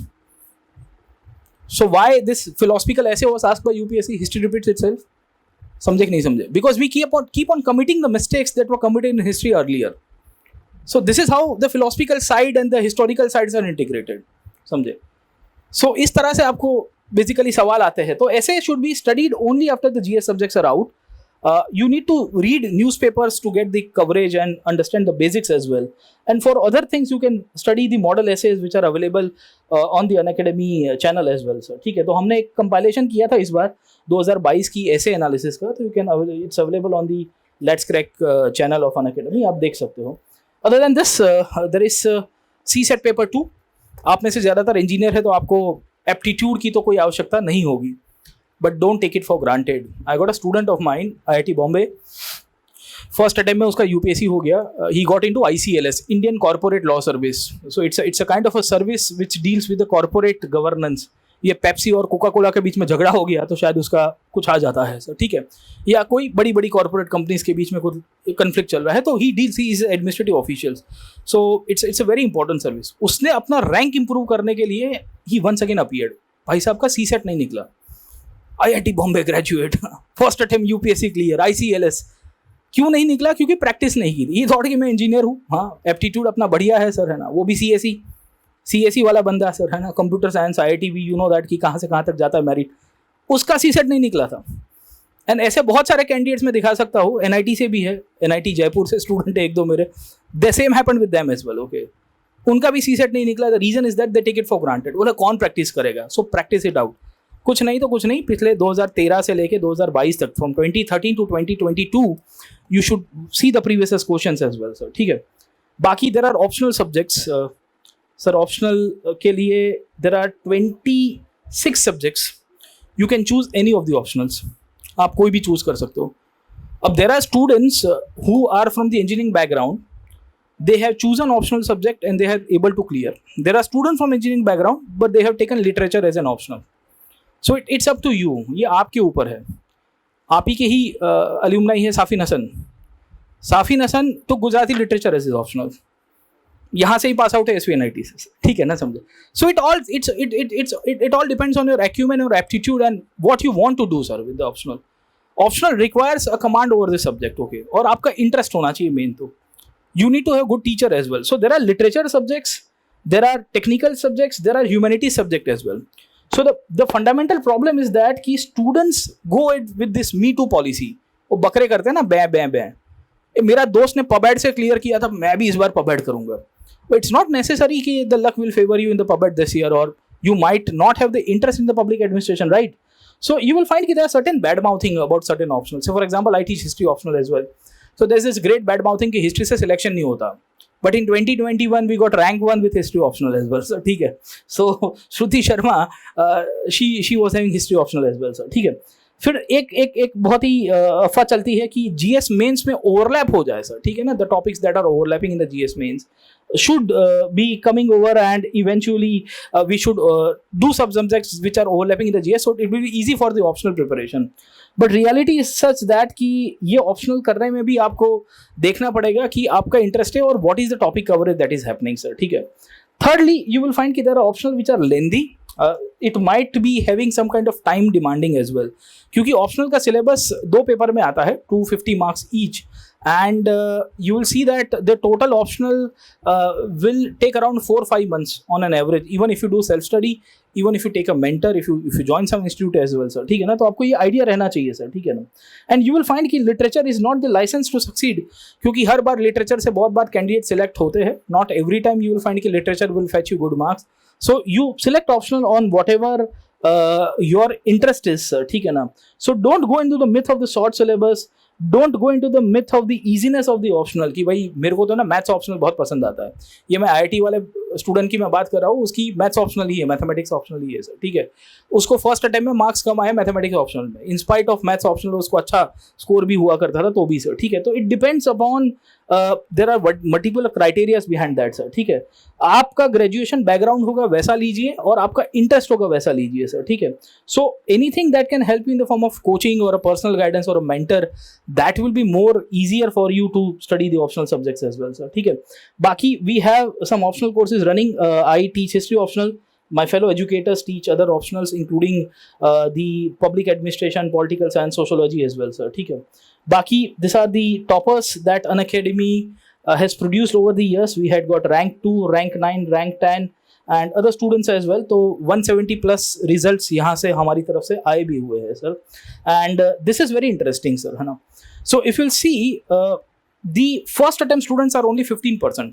अगर एक साल में 1000 लोग स्टूडेंट सिलेक्ट हो रहे हैं यूपीएससी में, तो ओनली 150% और 150 students will be there that will be the first attempt. Maximum selections are taking place in the third, fourth and the second attempt. So this thing shows कि UPSC requires perseverance, consistency. Okay, there will be mistakes that you will keep on repeating it. Okay ना, समझे. तो आपको ये देखना है कि भाई इसके साथ किस प्रकार की कहानी जुड़ी हुई है सर, ठीक है ना. तो थर्ड अटेम्प्ट है, फोर्थ अटेम्प्ट है, सेकंड अटेम्प्ट है, उसके साथ आपको देखना है. There are students who have cleared with the fifth attempt. Okay, so almost 15% of the students, this is a data collected over the year, this is with the UPSC annual report. ये आपको मिल जाएगा UPSC की website के ऊपर से. So there is a myth कि मैं first attempt में है ना यंग स्टेज में आईएएस बन जाऊंगा. ये वो तो होता है तो हो गया, समझे कि नहीं समझे. इट्स नॉट नेसेसरी कि it will happen every time sir, है ना, समझे. सो यू विल फाइंड कि within first 2 attempt only 41% students are there. Okay, not every time will find, and first 3 attempts में 67% आते हैं. So you give time to the preparation, don't be in a hurry and consolidate your preparation. और first 4 में 85% आपको मिलेंगे और आखिर के अंदर you will find कि in 5th and above attempt में भी लोग select तो करते हैं but they have some other duties as well. So be smart, be wise, have consistency, have patience as well. Okay, क्योंकि UPSC is a very different ball game. आप भले engineering में अच्छा कर रहे होंगे, 10th-12th में टॉपर मार गए होंगे सर, ठीक है. So be smart, be wise, have consistency, have patience as well. Okay, क्योंकि UPSC is a very different ball game. आप भले इंजीनियरिंग में अच्छा कर रहे होंगे, 10th-12th में टॉपर मार गए होंगे सर, ठीक है, बट पीटी नहीं निकलेगी आपकी सर, है ना. That's actually possibility. Okay, so that is the case with respect to UPSC as well. Okay, ना, समझे. So you will find कि second attempt में normally selection ठीक ठाक हुआ है. Third, fourth तक आते आते there is something what is diminishing graph which is going down as well sir, ठीक है. तो थोड़ा ध्यान रखिए और तैयारी को थोड़ा अच्छी तरह से पुश करिए सर, ठीक है. बाकी there are students who are appearing for other examinations, you can prepare, but I would suggest कि पहला आपका attempt UPSC के अंदर ही होना चाहिए, ठीक है. So you will find कि attempt नहीं होने के कारण भी काफी सारे लोग स्टूडेंट ब्लेम करते हैं कि भाई हमको टीचर ने ब्लेम करवा दिया, या बट रियलिटी ये है कि काफ़ी सारे स्टूडेंट्स यू विल फाइंड कि डे ड्रीमर्स होते हैं, सपने देखते हैं कि मुझे रॉयल एंट्री करनी है सर, है ना. आजकल यूट्यूब के ऊपर you might have scene so many videos going on है ना, इंस्टाग्राम एंड यूट्यूब, कि कोई कलेक्टर आएगा और आईएएस आएगा और फिर है ना एंट्री हो जाएगी. But let's come to the reality sir, है ना. सो यू विल फाइंड कि there are students who might not be cut out for this. You prepare for a year, you will realize कि this is not my cup of tea. You should actually go for other options as well. So it's up to you, आप कैसे करते हो. But then इस basis के रूप में आपको एक आइडिया रहना चाहिए. बाकी आपको इन सब चीज़ों से थोड़ा दूर रहना है. बहुत सारे स्टूडेंट्स और टॉपर्स आपको मिलेंगे, ये रियलिटी है. You should be aware from this kick, खास करके सोशल मीडिया की, and you should avoid or you should use it in a very refrained way as well sir, ठीक है ना, समझे. So eventually you will find कि your attention span matters. आखिर के अंदर अगर आप समझोगे तो क्वालिटी अवर्स मैटर करते हैं. 8 घंटे पढ़ो दिन के, ढंग से पढ़ो, है ना. कोई 25 घंटे पढ़ के आईएएस नहीं बना है सर, समझे कि नहीं समझे. खैर सर शुड ज्वाइन अस. बाकी तो ये व्हाट्सएप है एंड यू विल फाइंड कि ये सब आपके सोशल मीडिया के अकाउंट्स है जो आपके टाइम वेस्ट करवाते रहते हैं सर, है ना. Yeah. Yes, sir. So if you got any queries, we are open for the Q&A. By the way, you have been given a pamphlet. ये है आपका हमारा UCSC के एग्ज़ाम का Unacademy civil service examination 13th of November को ये conduct हो रहा है. You can join with using the code SVNIT, sir, है ना. The code name is SVNIT. So that will allow you to join the test examination as well. And आप ये कभी भी स्कैन करके कर दीजिएगा सर, है ना. सो इट विल बी अच्छा, अभी करवा दीजिए भाई सब लोग सर, है ना. तो कर दीजिएगा अपने हिसाब से. So you can scan the photograph from that and image from that as well sir. खैर, so we are open to questions sir and me. So any kind of queries that you have, चलिए let's have a 2-way interaction. मुझे पता है कि आप में से काफ़ी लोग थक गए होंगे सर, है ना. But thank you very much for hearing us out as well, and a huge round of applause for you guys as well. You have been waiting for us since almost 5 p.m. Because the train got late and फिर traffic भी हो गया थोड़ा बहुत तो आते आते. But thank you very much. चलिए sir. queries?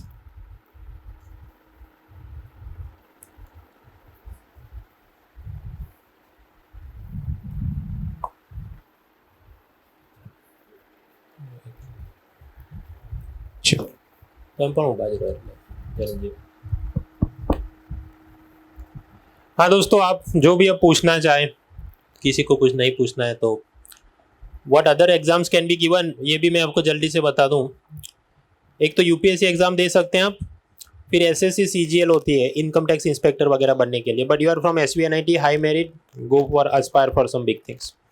You can give forest service exam, engineering service exam, statistics, Indian statistics service officer exam, Indian economic service exam you cannot give because you are not having the BA MA in economics.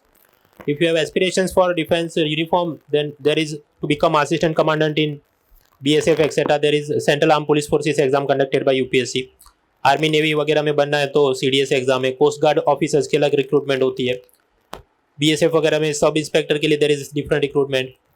IB intelligence bureau में assistant central intelligence officer के लिए भी recruitment, but I don't recommend that for you. High merit student should not be spending time on that. वो ACIU ऐसा लगता है वो एक था टाइगर और जेम्स बॉन्ड नहीं है। He is like little bit higher than head constable but little bit lower than sub inspector. You should aspire for, you are capable, you should aspire for bigger things. Bank finance वगैरह में IBPS, SBI, RBI, NABARD, SIDBI, SEBI, insurance companies, there are many recruitments for officers. Then commercial undertakings में भी railway, LIC, PFO, ONGC, SAIL and other, at some places they will use the GATE score for selection. Then there is post graduation opportunities, CAT, ZED, GMAT, GATE, PG entrance, many things. But keep one thing in mind, do not prepare for competitive exams at the expense of your college studies. फिर पता चले कि अच्छा मुझे CAT का form भरना है, I want to go to IIM, but then the system will give error. वो ऐसा कुछ बोलेगा कि if you are general category, minimum 50% required in college. If you are reserve category, 45% required in college. So then you cannot even fill up the application form. Even in RBI grade B officer exam, there are some rules like 60% or 50 whatever. तो college की तैयारी छोड़ के मैं ये सब IAS का तैयारी करूंगा ऐसा मत करो। कॉलेज में भी आपके मिनिमम फर्स्ट क्लास लाने की कोशिश करो। You want to go in academic and research, then there is UGC CSIR exam and so forth. Annually every year there are some 30,000 vacancies to 60,000 vacancies in officer rank jobs, and if you combine this clerical jobs, there are lakhs of jobs. Prime Minister Modi has also said that in the next 18 months we are going to recruit some 10 lakh people, and in future also there will be many opportunities. So it is a good career, you can go for it. तो ये चीज़ थी। और I again repeat, there is Unacademy Civil Service Championship test on 13 November at morning 11 AM. Pamphlet में scan करके वो use करें। उपयोग क्या है खास तो ये है भाई, प्रतीक सर आपको पूछ रहे थे और आपको सब कुछ याद था, वो जान के मुझे बहुत खुशी हुई। He has something about various small general knowledge things and many of you could answer it correctly. This test will test that thing only. तो फ़ायदा क्या, जिनके रैंक आएंगे ये सब electronic devices to help you in your e-learning, scholarship to get the paid subscription for almost free of cost, so take benefit of that. 13 तारीख रविवार को लाइव टेस्ट देनी है, क्योंकि लाइव में ही रैंक आएगा तभी आपको ये सब इनाम मिलेंगे। And you can also spend a day, full day with an IAS officer rank 30 Gaurav Burania. Anyways that is from my side. आपको जो प्रश्न पूछने हैं आप खुले दिल से पूछ लो। रोज में इधर आने वाला नहीं, तो feel free to ask. Sir मैं बीटेक थर्ड ईयर से हूँ, अगले साल मेरे प्लेसमेंट होने वाले। मैं पूछना चाहता हूँ कि यूपीएससी एग्ज़ाम देने के लिए कुछ साल का जॉब एक्सपीरियंस कुछ ज़रूरी होता है, या मतलब बेनिफिशियल होता है, या डायरेक्टली फोर्थ ईयर के बाद सिविल जी सर्विस? हाँ सर, देखिए यूपीएससी में आपको सभी टाइप के लोग मिल जाएंगे। ऐसे लोग जो एकदम छोटे कॉलेज से हैं, ऐसे लोग जो बड़े कॉलेज से हैं, जो इंग्लिश मीडियम से, नॉन इंग्लिश मीडियम से, जो वर्किंग प्रोफेशनल हैं, जो 3-4 साल तक घर पे बैठ के तैयारी कर रहे हैं, जो पोस्ट ग्रेजुएट है, जो नॉन पोस्ट ग्रेजुएट है। बीच में मुझे किसी ने जीमेल में पूछा, is it compulsory to do post graduation to impress the interview panel? और फिर यूपीएससी का ऑफिशियल रिकॉर्ड्स हम देखें, 73% of the people who clear UPSC exams are not post graduate. वो BTech BA ऐसा ही बैचलर डिग्री किया, उसने पोस्ट ग्रेजुएट नहीं किया। तो 73% जो UG या जो मतलब ग्रेजुएट हैं, some 23% are only post graduates. Same goes for this working professionals. कुछ वर्किंग प्रोफेशनल भी होते हैं, कुछ फुल टाइम स्टूडेंट भी होते हैं. So need not feel some insecurity कि मेरा बायोडेटा कच्चा रह जाएगा अगर मैं जॉब नहीं ज्वाइन करता या मैं ये पोस्ट ग्रेजुएशन नहीं करता. तो do not worry about that. Interview में तो थोड़े थोड़े हर टॉपिक के प्रश्न पूछेंगे. आपका मेंस का भी स्कोर काउंट होता है, रिटर्न एग्जाम का भी, एंड फाइनल सिलेक्शन आता है. तो वो एक चीज़ मतलब वो विन एंड लूज का चीज़ है नहीं. Now next question will be कि अच्छा तो मैं प्लेसमेंट में जाऊँ कि नहीं. द आंसर इज आपको फैमिली का कितना सपोर्ट है. सपोज आप एक अटेम्प्ट तक देते हैं, फिर सेकंड अटेम्प्ट में आपको फैमिली सपोर्ट करती है, रोज़ ताने मारते हैं जो भी भाभी है, भाई हैं बड़े, जो भी, तो वो भी आपको सोचना होगा. तो अकॉर्डिंगली आप कितना फाइनेंशियली अफोर्ड कर सकते हैं sitting at home for how many years, उस हिसाब से आपको डिसाइड करना चाहिए. जॉब्स के साथ साथ भी लोग सिलेक्ट होते हैं, फुल टाइम बैठ के भी सिलेक्ट होते हैं. हर एक आदमी की अपनी डिसिप्लिन और मेहनत है. Next question. Good evening sir, I M Kashyap Parmar from third year chemical. Sir optional subject कैसे सिलेक्ट करना चाहिए? ऑप्शनल सब्जेक्ट जो प्रतीक सर ने बताया अभी, पहले तो आपने कोई 3-4 ऑप्शनल सब्जेक्ट दिमाग में है कि नहीं? फॉर एग्जाम्पल जियोग्राफी, एग्रीकल्चर और केमिस्ट्री.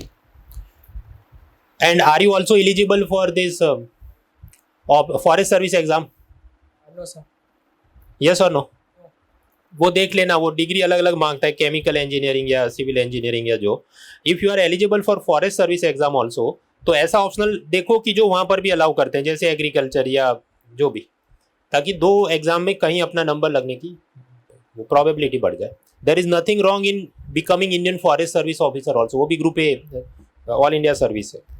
तो अगर आपका वो भी चाहत है तो आप ऐसा देखो जो दोनों जगह पर कॉमन है. Suppose agriculture, forestry, what ever. Otherwise बाकी भी जो सब्जेक्ट आपने बताया अच्छे, पर आप देखिए इसमें ये करना है कि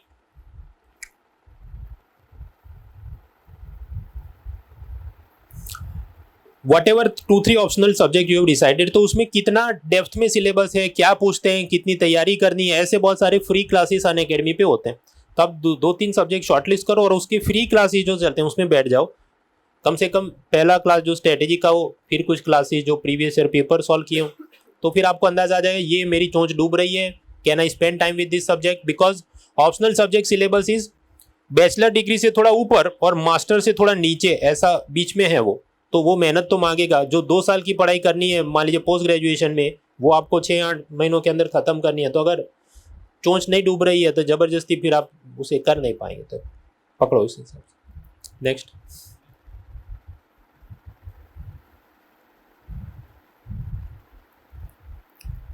पूछ लीजिए. हाँ प्रतीक.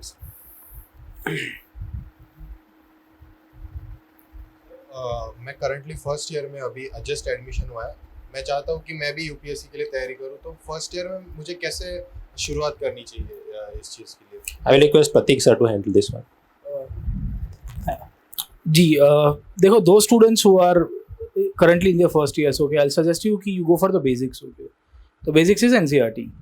So you only do the static subjects because current affairs is very much dynamic. So you'll be gobbled up by the current affairs अगर आप पढ़ना शुरू कर दोगे तो वैसे ही.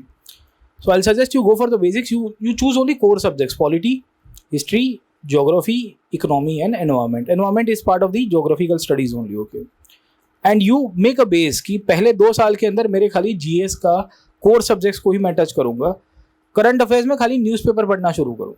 सो व्हाट इज हैपनिंग कि you might be reading polity से फॉर एग्जांपल. ओके ना, सो आपने पॉलिटी में जुडिशरी पढ़ लिया होगा by the next year. So any kind of landmark judgment that the supreme court will be giving, you will be able to comprehend that. समझे कि नहीं समझे? सो बाय योर 4th ईयर, जब आप अपने ग्रेजुएशन के फाइनल ईयर में आ गए हो, तब आपका करंट अफेयर्स ही खाली बाकी रहा होगा. समझे कि नहीं समझे? ऑप्शनल एक ऐसा टॉपिक है जो आपको 3rd ईयर के बाद नॉर्मली ले लेना चाहिए सर, है ना, जब आपको थोड़ा बहुत जीएस के ऊपर कमांड आ जाए, क्योंकि जीएस से ही you will be able to select your optional as well. क्यों? आपको एक सब्जेक्ट में इंटरेस्ट बहुत डेवलप होगा. And optional is like arrange marriage, एक बार हो गया तो फिर फंस गए सर, है ना. नॉर्मली ये कहा जाता है कि उसमें लोग 4-4, 5-5, 7-7 साल लगा देते हैं. So I got students who have spent almost 6 years, 7 years in optional subject, तब जाके उनका सिलेक्शन हुआ. पर छोड़ा नहीं है क्योंकि पता है कि इसमें इंटरेस्ट है, इसी को ही पिकअप करके आगे जाएंगे. अभी ये स्लाइड के पहले आपको गौरव का फोटोग्राफ दिखाया था, गौरव बुडानिया. वो शायद MNIT जयपुर से है, वो भी विद्यार्थी है हमारे, और हिंदी मीडियम के स्टूडेंट है Gaurav Budania. And we will see that उन्होंने भी ऑप्शनल में यही किया कि उन्होंने मतलब मैं पूछ रहा था उनको, एक मेरा वीडियो इंटरव्यू है यूट्यूब में इनके साथ, गौरव के साथ, तो मैंने कहा कि कैसे, how you made up your mind? बोले सर मैंने चूज़ कर लिया था कि मुझे 5 साल भी निकालना पड़े तो भी ऑप्शनल में निकालूंगा सर। ठीक है, तो जीएस को पहले फोकस करो, फर्स्ट ईयर सेकेंड ईयर वाले जितने भी है, don't try to boomerang things around sir, है ना। तो आप मतलब सचिन तेंदुलकर बनना है तो पहले बॉल पे आके मतलब पहले बैट पकड़ना तो सीखना पड़ेगा ना यार, प्रैक्टिस करनी पड़ेगी, फिर आगे जाएंगे सर। ठीक है, तो कोर सब्जेक्ट्स के ऊपर फोकस करो पहले 2 साल। रेफरेंस बुक्स, कुछ बुक सेट को डिसाइड कर दो। अच्छा, एक चीज़ मैं कहूँगा कि read 1 book for 10 time rather than reading 10 books for 1 time. एक किताब को 10 बार पढ़िए, तो आप एनसीईआरटीज को 2-3 बार गो थ्रू करोगे, हर एक सब्जेक्ट की बुक को स्ट्रीमलाइन कर दोगे। जैसे हिस्ट्री में स्पेक्ट्रम आती है और भी पब्लिकेशंस है, पॉलिटी में लक्ष्मीकांत है, उसको रगड़ते रहो, मतलब है ना, रगड़ना समझ में आता है आपको, अंडरलाइन करते रहो, नोट्स बनाते रहो, बहुत डेप्थ में करो, है ना। तो this is how you should go for, you know.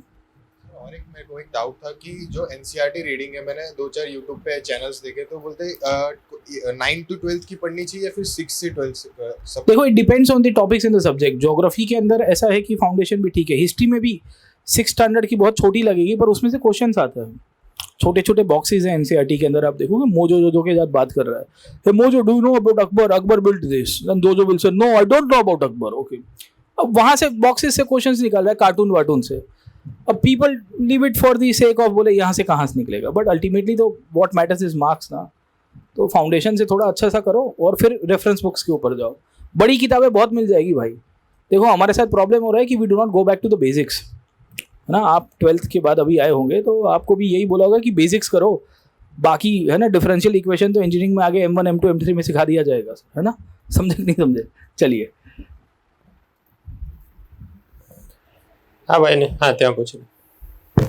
Sir I am Ansh, first year engineering civil engineering student. तो सर मैंने मॉडर्न इंडिया पढ़ना स्टार्ट किया था, तो अब वो सिक्वेंशियल इवेंट्स होते हैं मॉडर्न इंडिया में कि पहले पोर्तुगीज़ आए फिर सब कुछ आए।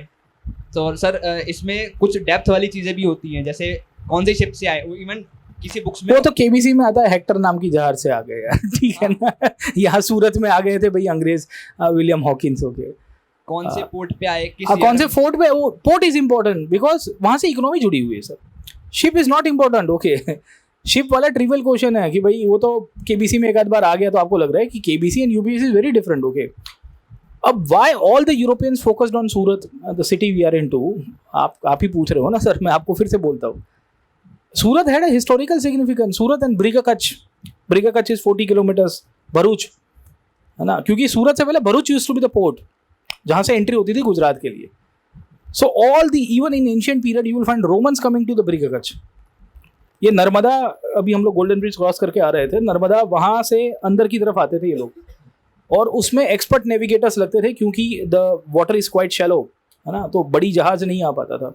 सो there used to be Indian pilots boarding the ship from the foreigners. Greece और रोमन्स आते थे एंशिएंट वर्ल्ड में। सो यू विल फाइंड कि आप क्रोनोलॉजी वाइज ऐसा मत पढ़ो, आप खाली वाई वाला सिग्निफिकेंस देखो। दूसरा, आपका जो सवाल है ना कौन सी बोर्ड से आया रिया है, वो सब आपको प्रीवियस के क्वेश्चन से समझ में आएगा कि हिस्ट्री में पूछता क्या है, क्योंकि there is plethora of information available in history. Being a teacher I have some limitations कि मैं इससे ज़्यादा फैक्ट्स याद नहीं रख पाऊंगा। The whole concept of UPSC is this, it's not about who when, it's more about why.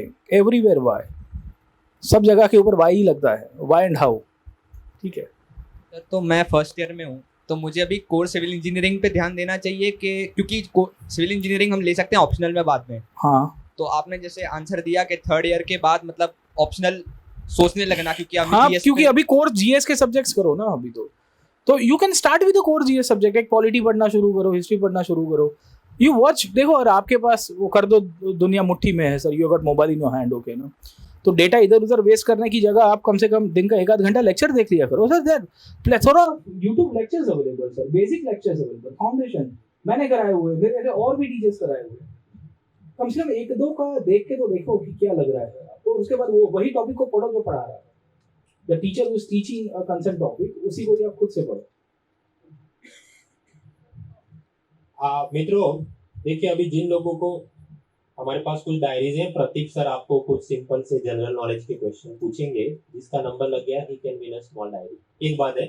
दूसरा, किसी को कोई प्रश्न नहीं और उसको ये डायरी चाहिए भी नहीं, और हॉस्टल में आपको मान लीजिए खाना फिर लेट गए तो नहीं मिलता, ऐसा कोई प्रॉब्लम है, so feel free to leave also, क्योंकि 8 तो बज गए हैं तो हाँ, है ना। तो जिनको निकलना है, हाँ તો फिर अब मुझे कौन सी लैंग्वेज में जाना એટલે આપણે બધા ગુજરાતી મીડિયમ વાળા છીએ, જો આ બધું અંગ્રેજી છે ને પાછળથી શીખ્યા, તો we are all vernacular medium, I guess sir भी इनिशियल वर्नेकुलर मीडियम में ही थे। Okay, so the thing is कि आपको कौन सी लैंग्वेज के ऊपर कमांड है? એટલે સર આમ ગુજરાતી મીડિયમમાં વધારે કમાન્ડ છે Exactly, so you can write the mains examination in Gujarati medium as well, and there are students getting selected in Gujarati when they have chosen language as their Gujarati. Paper आप Gujarati literature लो कि ना लो, doesn't matter. પણ sir એ પણ છે કે ગુજરાતીમાં બધું material મળી રહે કે ના મળી રહે। मटेरियल तो you need to read in English। आप अभी नहीं पढ़ते हो इंजीनियरिंग में, कौन से इंजीनियरिंग में हो आप? First year electronic and electronics के अंदर हो, तो आप जो भी सब्जेक्ट्स पढ़ते हो, आपके कोर सब्जेक्ट्स जो भी है वो अंग्रेजी में आते हैं, बट आपका थिंकिंग लैंग्वेज तो गुजराती है ना। हाँ। मेरा थिंकिंग लैंग्वेज गुजराती है। I am currently thinking and processing my mind simultaneously speaking in English, so you need to be smart my friend. आप देखिए कि देखो द हिंदू करके न्यूज़पेपर आता है, अच्छा न्यूज़पेपर है, सिलेक्टिव पढ़ने की आवश्यकता है। ओनली थिंग इज कि आपको उसको इंटरप्रीट करना पड़ेगा गुजराती में, कुछ नोट्स गुजराती में बनाओ। એટલે સર ઇંગ્લિશ મીડિયમમાં આપવામાં એ વાંધો આવે કે આપણે ગુજરાતી મીડિયમમાં રહેલા એટલે એથિક્સ અને બીજા જે પણ લોજિકલ ક્વેશ્ચન આવે तो પણ ચાલશે। देखो there are પહેલા ગુજરાતીમાં આપણે that is the case, okay, પછી એ આપણે ટ્રાન્સલેટ કરવા there are technical words which can be written in English, but એ ગુજરાતી ભાષા હોવી જોઈએ, લિપિ દેવનાગરી હોવી જોઈએ, નગરી લિપિમાં। તો સે ફોર એક્ઝામ્પલ તમને ફિસ્કલ ડેફિસિટમાં રાજકોષીય ખાધ યાદ નથી રહેતું, તો ગુજરાતીમાં ફિસ્કલ ડેફિસિટ લખી શકો કે ના લખી શકો? You understood this part? Okay. So that is the case. You can write down, okay, whatever command you have, okay. ये क्वेश्चन लेने से पहले एक डायरी किसी को जितवा देते हैं। अच्छा, कौन मुझे बता सकता है goods and services tax GST कौन से साल से आया? नहीं भाई ऐसे मत बोलो, तो फिर जितवाना है। अब सबने बोल दिया। अब नेक्स्ट क्वेश्चन में पूछूं तो प्रतीक सर आप पूछे। My chain of thought is broken now. अच्छा, चेन ऑफ थॉट टूट गया है सर का। चलिए सर, ठीक है, हम यहाँ से बात करते हैं। मेरा सवाल अच्छा यहाँ से गर्ल्स सेक्शन से हम लोग पूछेंगे। मेरा सवाल ये है कि because we are sitting in the historical city, तो because I am a teacher of history as well, कि सवाल ये है कि सूरत की जब हम लोग बात करेंगे तो इकोनॉमिकली सूरत के अंदर से एक इकोनॉमिक डॉक्यूमेंट बहुत ही फेमस था जो यूरोप के अंदर यूज़ होता था। आज की बैंकिंग सिस्टम में उसका पैरेलल चेक या डिमांड ड्राफ्ट कहते हैं। उसको हिस्टोरिकल टर्म में क्या कहते हैं, किसी को पता है? जैसे चेक या बैंक का यूज़ करते हो ना आप, चेक पता होगा ना सब, आप जाके वो किसी को देते हो, पैसा उसको मिल जाता। वैसे एक कागज़ का टुकड़ा होता था भारत के इतिहास में, आर्थिक इतिहास में। पहले यहाँ से पूछेंगे, then I will come back to you sir, ठीक है? Anyone from this side? वो टर्म क्या कहते हैं? चेक ड्राफ्ट जैसी एक हिस्टोरिकल टर्म है, इकोनॉमी में यूज होती थी बहुत। एंशिएंट इंडिया का चेक, और व्यापारी इशू करते थे, बैंक्स नहीं हुआ करती थी तब। क्या कहते थे? हुंडी कहते थे। चलिए, very interestingly. So big round of applause for my friend. क्या नाम है दोस्त आपका? सॉरी, प्रियांक, दिव्यांग भाई। दिव्यांग के लिए बहुत सारी तालियां भाई। इन्होंने थॉट प्रोसेस को कैप्चर किया है। सूरत की हुंडी यूरोप के बाजारों में चलती थी, भारत से व्यापारी चलता था। Indian trader used to go bare handed to Europe because they used to fear कि रास्ते में वो पायरेट्स ऑफ कैरिबियन ना आ जाए रास्ते में कोई, है ना, समुद्र में लूट ना ले, बिकॉज गोल्ड कॉइन्स होते थे। सो व्यापारी used to write down a letter, piece of letter, and they used to go to the European market. वो बाजार, सूरत की क्रेडिबिलिटी थी यूरोप के बाजारों में। ये तो बॉम्बे बना, बाकी सूरत का जलवा था भाई। तो ब्रिटिश ने फिर शिफ्ट कर दिया बिकॉज द ब्रिटिश रियलाइज कि getting into the gulf of Khambhat is very difficult, है ना, बहुत सारी प्रॉब्लम्स थी। Yes please sir. Writing speeds जो होता है सर, उसमें हैंड राइटिंग सर कितना मैटर करता है, और सर इनिशियल स्टेज में हैंड राइटिंग को कैसे सुधार सकते हैं ताकि दिक्कत हो? देखिए, आप लिखने की first of all you complete the core syllabus. उसके बाद आप जरा पुराने पेपर्स देखिए, पहले दिमाग में सोचिए थॉट प्रोसेस, अच्छा do I have content to write this answer और नॉट। फिर धीरे धीरे आप आंसर राइटिंग की प्रैक्टिस शुरू करो। फिर आप ऑप्शनल सब्जेक्ट के नोट्स भी बहुत बनाएंगे, तो अपने आप उसमें भी हाथ से लिख के बनाए। Do not make the optional subject notes in computer, उससे it does not help you develop that muscle strength. आपको यूपीएससी एग्जाम में मेंस पेपर 1, 2, 3, 4 वो 2 दिन में होते हैं, सुबह 3 घंटे का पेपर, शाम को 3 घंटे का पेपर, दूसरे दिन 3 घंटे, शाम को 3 घंटे, और आपको इतना सब लिखना होता है, तो मसल स्ट्रेंथ होनी चाहिए, वो तभी बनेगी आप जो हाथ से थोड़े नोट्स बना के। सो when you made this many notes, तो अपने आप जो भी अपनी हैंड राइटिंग है थोड़ी तो बेहतर हो ही जाएगी, तो बहुत चिंता करने की उसकी ज़रूरत नहीं है। Now I will take this opportunity again, बहनों को मौका दिया जाए। कौन? ममता बहन उदाहरण आप અને लीना बहन उदाहरण। बहनों में थोड़े जोश की कमी दिख रही है, so I will ask Pratik sir कि वो थोड़े उदाहरण दे वो लड़कियों के जिन्होंने यूपीएससी क्लियर किया गुजरात से ही अभी। 2018 में यहाँ से सिलेक्ट होके आए हैं Mamta Hirpara. So you will see that वो भी इंजीनियर बाय प्रोफेशन, फिर एमबीए किया GIDC, you might be aware about GIDC, उसमें मैनेजरियल पोजीशन में थी। Then she resign from her job and then 3 years, 1-2 पहले अटेम्प्ट में तो पीटी नहीं निकली, वही प्रीलिम्स नहीं निकलता है, यूपीएससी तो अच्छा को ग्राउंडेड कर देता है। सेकंड अटेम्प्ट में उनका मेंस हुआ but that she could not there, और गुजराती लिटरेचर ऑप्शनल। और थर्ड अटेम्प्ट में she was able to get it into IAS, rank 63। Gujarat में उस टाइम का सबसे हाईएस्ट रैंक था सर। भरूच में भी सुप्रिंटेंडेंट ऑफ पुलिस है लीना पाटिल मैम, कभी उनका आप इतिहास उठा के देखोगे तो आपको पता चलेगा कि उनके साथ भी यही हुआ था कि पहले 1-2 अटेम्प्ट में पीटी नहीं निकल रही थी। सो यू विल फाइंड कि इवन द गर्ल्स एस्पिरेंट्स, मतलब जो एस्पिरेंट्स के अंदर अगर आप रेशियो देखोगे तो कम है, but then they are able to clear it out with dedication as well. Okay, तो हर साल आपको इस प्रकार की दिखेंगे। इनफैक्ट भरूच के अभी कलेक्टर जो है तुषार सुमेरा सर, उनके साथ भी ये हुआ था, उनका 10th में 35% था। आप कह रहे हो ना कि भाई उन्होंने, उनकी मार्कशीट बहुत वायरल हुई थी सोशल मीडिया पे, खाली सर्च करिएगा कि collector who got 35% in 10th and able to clear civil services. Okay ना, समझे? तो it's all about dedication, perseverance, hard work along with smart work as well. ठीक है, क्वेश्चन सर आप पूछिए। ये भी बताना चाहूँगा कि जो बहनों को जीपीएससी एग्जाम में I think 33% reservation is there. UPSC में whatever you have prepared, suppose वहाँ नंबर नहीं भी लगे तो जीपीएससी एग्जाम, ये DYSP, deputy collector, many things you can clear. तो आप दमखम लगाइए, आप लोग यहाँ तक बैठे हैं, that means you have some desire in your heart to become a officer, तो वो आप कर सकते हैं। Again I will give opportunity to the sisters here. बहनों ये बताइए, गवर्नमेंट की ऐसी कौन सी स्कीम है जिसमें गरीब लोगों के बैंक अकाउंट खोले जाएंगे, वो योजना का नाम क्या है? नहीं, वो बहन को बोल, नहीं उनको बोलो। हाँ जी बहन बोलो। ग्रेट, इनको ये दीजिए, अपना नाम भी बताइए।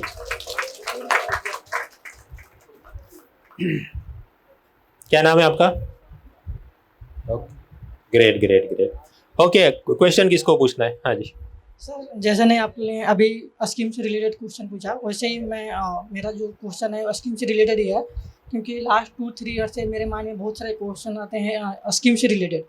तो जैसे में कि हम लोग तो अपना सिलेबस में पूरा फोकस करते हैं, तो हम लोग जो करंट अफेयर्स है या सब, मतलब कि हम लोग उसको नहीं देख पाते हैं। जैसे मैं आप इकोनॉमिक्स है, आप डेली आप करते हैं जो भी हो, तो मेरा क्वेश्चन ये है कि लास्ट 3 ईयर्स में जो इंडियन गवर्नमेंट का मतलब टॉप 10 बेस्ट स्कीम्स क्या रहा है, जो मतलब कि फुल्ली इम्प्लीमेंटेड हुआ है और प्लस में उसका रिजल्ट भी फ्रूटफुल हुआ है according to you last 3 years. मतलब क्या ऐसा यूपीएससी पूछेगा, वो पहला प्रश्न होना चाहिए। यूपीएससी जो प्रीवियस पेपर निकालता है, हम जब ऑब्जर्व करें, वो ऐसा पूछता है कि या तो ऐसा पूछेगा ये एक योजना कितनी महान है, कि प्रधानमंत्री फसल बीमा योजना से गरीबों का क्या कल्याण हो रहा है, उस पर शॉर्ट नोट लिखो।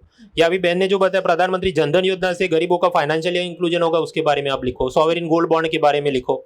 This is one set of question.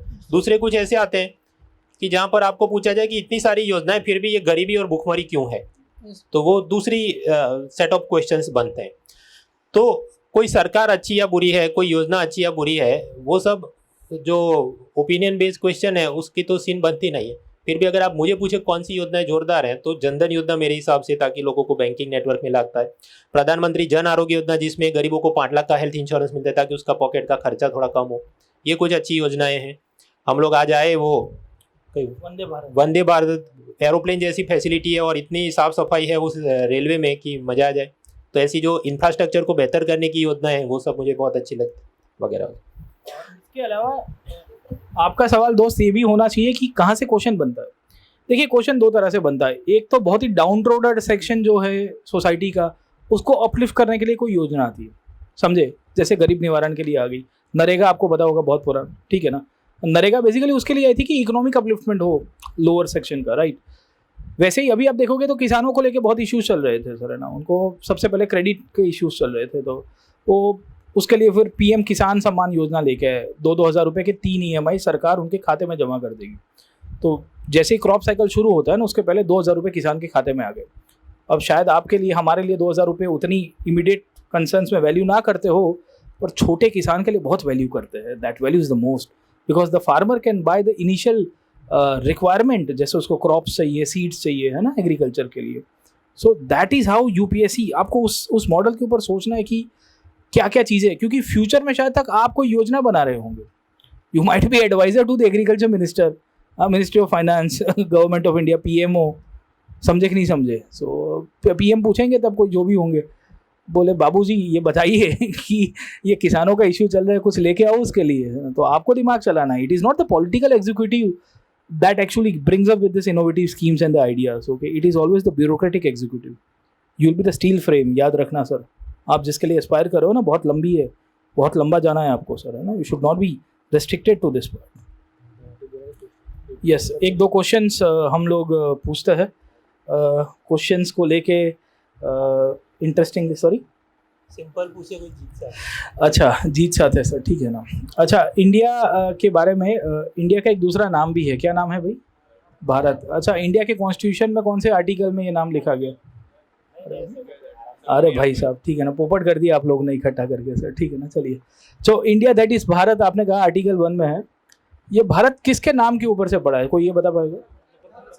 सब लोग ने, आप हाथ खड़ा करिए, फिर आपको पूछेंगे, जवाब देंगे तो डायरी में सबको डायरी में रख के। अच्छा, यहाँ पे भाई सबके एक ही आंसर में सबकी हालत खराब हो जाएगी सर, ठीक है? तो चलिए, भारत वंश के एक और राजा का नाम बताइए जिनको 10 राजन्य के लिए याद किया जाता है। ठीक है, let's go further. Aware about a battle called as the battle of 10 kings, 10 राजन्य की लड़ाई। भारत वंश के ही पौत्र हुआ करते थे, नहीं पता? No one about this part, sorry, Raja Dashrath कह रहे थे, दशरथ नहीं थे सर, ठीक है? वो तो राजा सुदस करके एक राजा हुआ करते थे सर, ठीक है? चलिए, कोई और सर आप पूछ सकते हो। सिंपल क्वेश्चन है, लेकिन सब एक साथ मत बोलना, हाथ खड़ा करो सिर्फ। 15th फाइनेंस कमीशन का चेयरमैन कौन? हाथ खड़ा करके बताइए। 15वें वित्त आयोग का चेयरमैन कौन? गूगल मत करना भाई। हाँ, इधर VP सिंह। VP सिंह तो प्राइम मिनिस्टर। कोई और?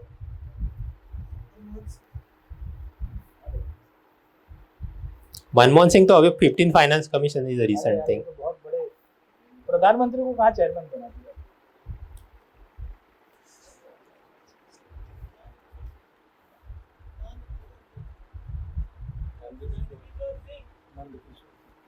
ग्रेट। NK सिंह नाम है। फाइनेंस कमीशन का काम क्या है? यूनियन गवर्नमेंट ने जो टैक्स में पैसा कलेक्ट किया उसको स्टेट में उसमें से थोड़ा थोड़ा हिस्सा देता है वो लोग। अच्छा, अभी अभी एक ऐसी चर्चा हुई कि पाकिस्तान को ग्रे लिस्ट में से हटा दिया, तो ग्रे लिस्ट में से पाकिस्तान को हटा दिया, वो संस्था का नाम क्या था? पीछे पीछे FATF, ग्रेट, उसको दे दो। बराबर, क्या हुआ? Okay, great. प्रतीक सर आपको। अच्छा, मैं पूछूं सर फिर? अच्छा, सिंपल वे के अंदर से अपन पूछते हैं। लेट अस सी, ग्रीन रिवॉल्यूशन करके आपको एक इवेंट पता होगा सर, ठीक है? ग्रीन रिवॉल्यूशन में जो साइंटिस्ट थे जिन्होंने ये कंट्रीब्यूट किया था, उनका नाम क्या था? कोई एक वहाँ से, अच्छा एक तो आ गए वहाँ से, कोई? यस, गर्ल सेक्शन में से थोड़ा जोर से बोलिए मैम। या please please please go ahead sir, आप कुछ बोल रहे थे। स्वामीनाथन, यस करेक्ट सर, ठीक है ना? हाँ, MS स्वामीनाथन सर का नाम सर, ठीक है। चलिए, लाल बहादुर शास्त्री, उन्होंने नारा दिया था जय जवान जय किसान। यूपीएससी ने सवाल पूछा कि what circumstances led to the situation of a slogan being given called as जय जवान जय किसान? Because India was going through huge crisis of food. खाना नहीं था। अमेरिका से जानवरों को खिलाने वाले गेहूं भेजा जाते थे PL 480 करके एक स्कीम में। अमेरिका में उनके एनिमल्स खाते थे ना, वो वीट हम लोग को भेजे जाते थे। And on one side we are fighting a war against Pakistan 1965। Shastri ji crisis, Nehru ji की मृत्यु हो गई, समझो। एक और क्वेश्चन पूछते हैं, let us ask one more question. ये क्वेश्चन हम लोग पूछते हैं, एक इवेंट है इंडियन हिस्ट्री के अंदर जिसे हम लोग स्माइलिंग बुद्धा के रूप में पहचानते हैं। कोई यहाँ से बताएगा व्हाट इज दैट इवेंट? अच्छा चलिए भाई, है ना, 2 लोगों ने भाई बताया है।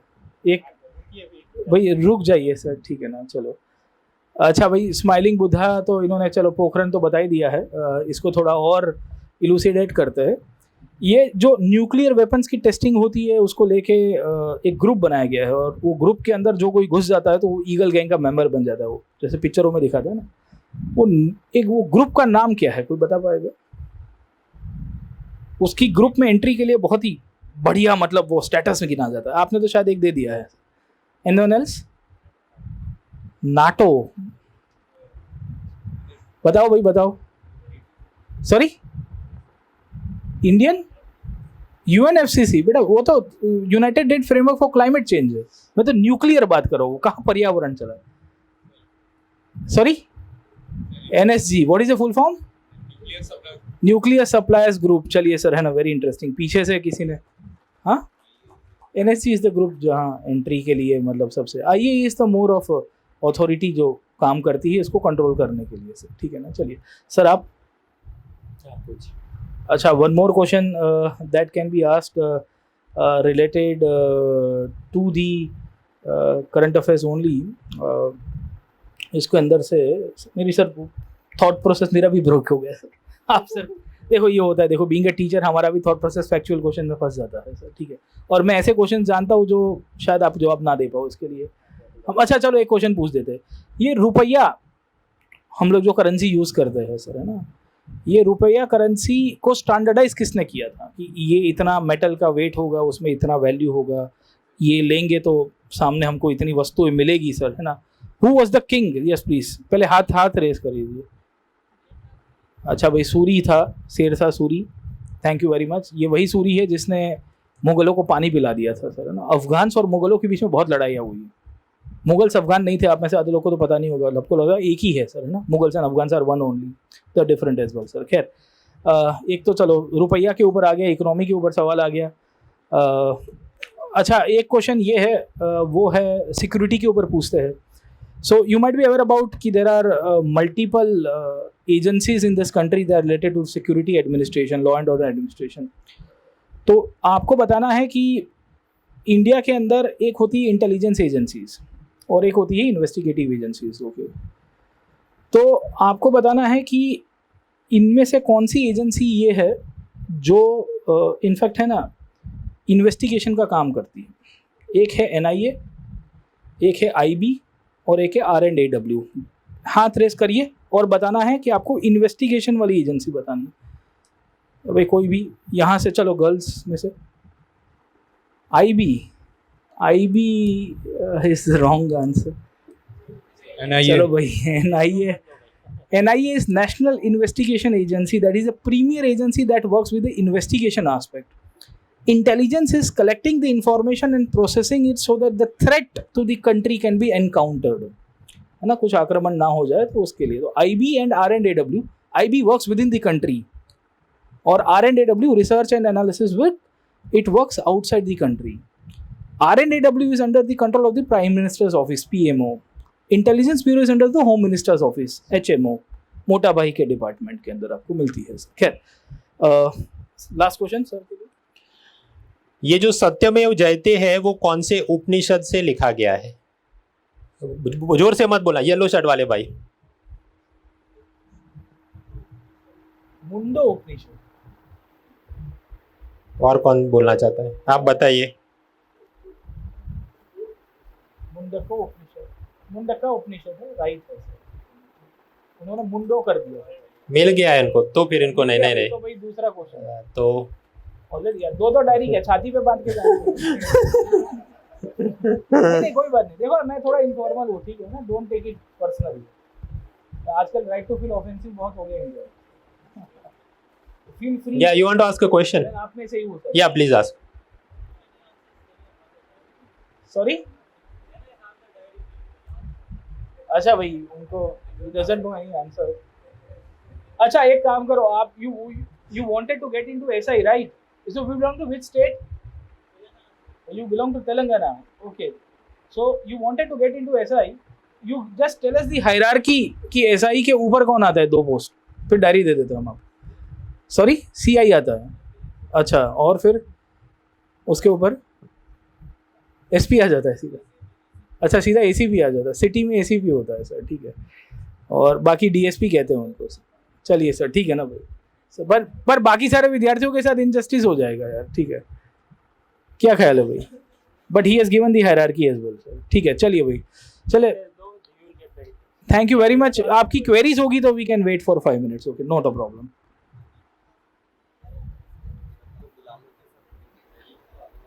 हाँ दोस्तों अभी जस्ट अ मिनट.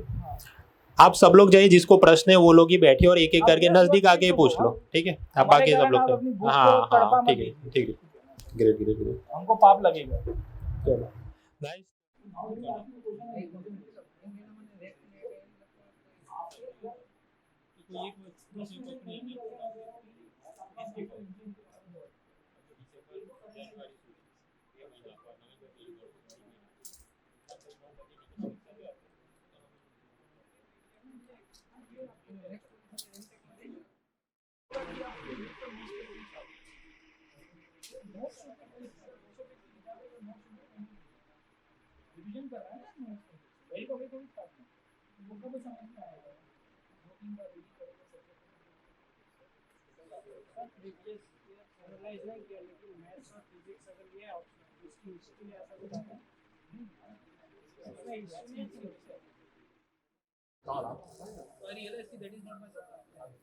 आपकी अगर टेक्निकल सब्जेक्ट्स के ऊपर कमांड है दो बेसिक ध्यान रखना कि आपको जीएस में 1000 मार्क्स कवर करने हैं. 500 के 1000 जीएस के, उसके बाद 250 ऐसे के 275 टोटल मिला के 2025.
તમારે જે અદ્યતન વસ્તુ છે એ બધી અંગ્રેજીમાં તમારે જે ઓપ્ટિમિટી જમા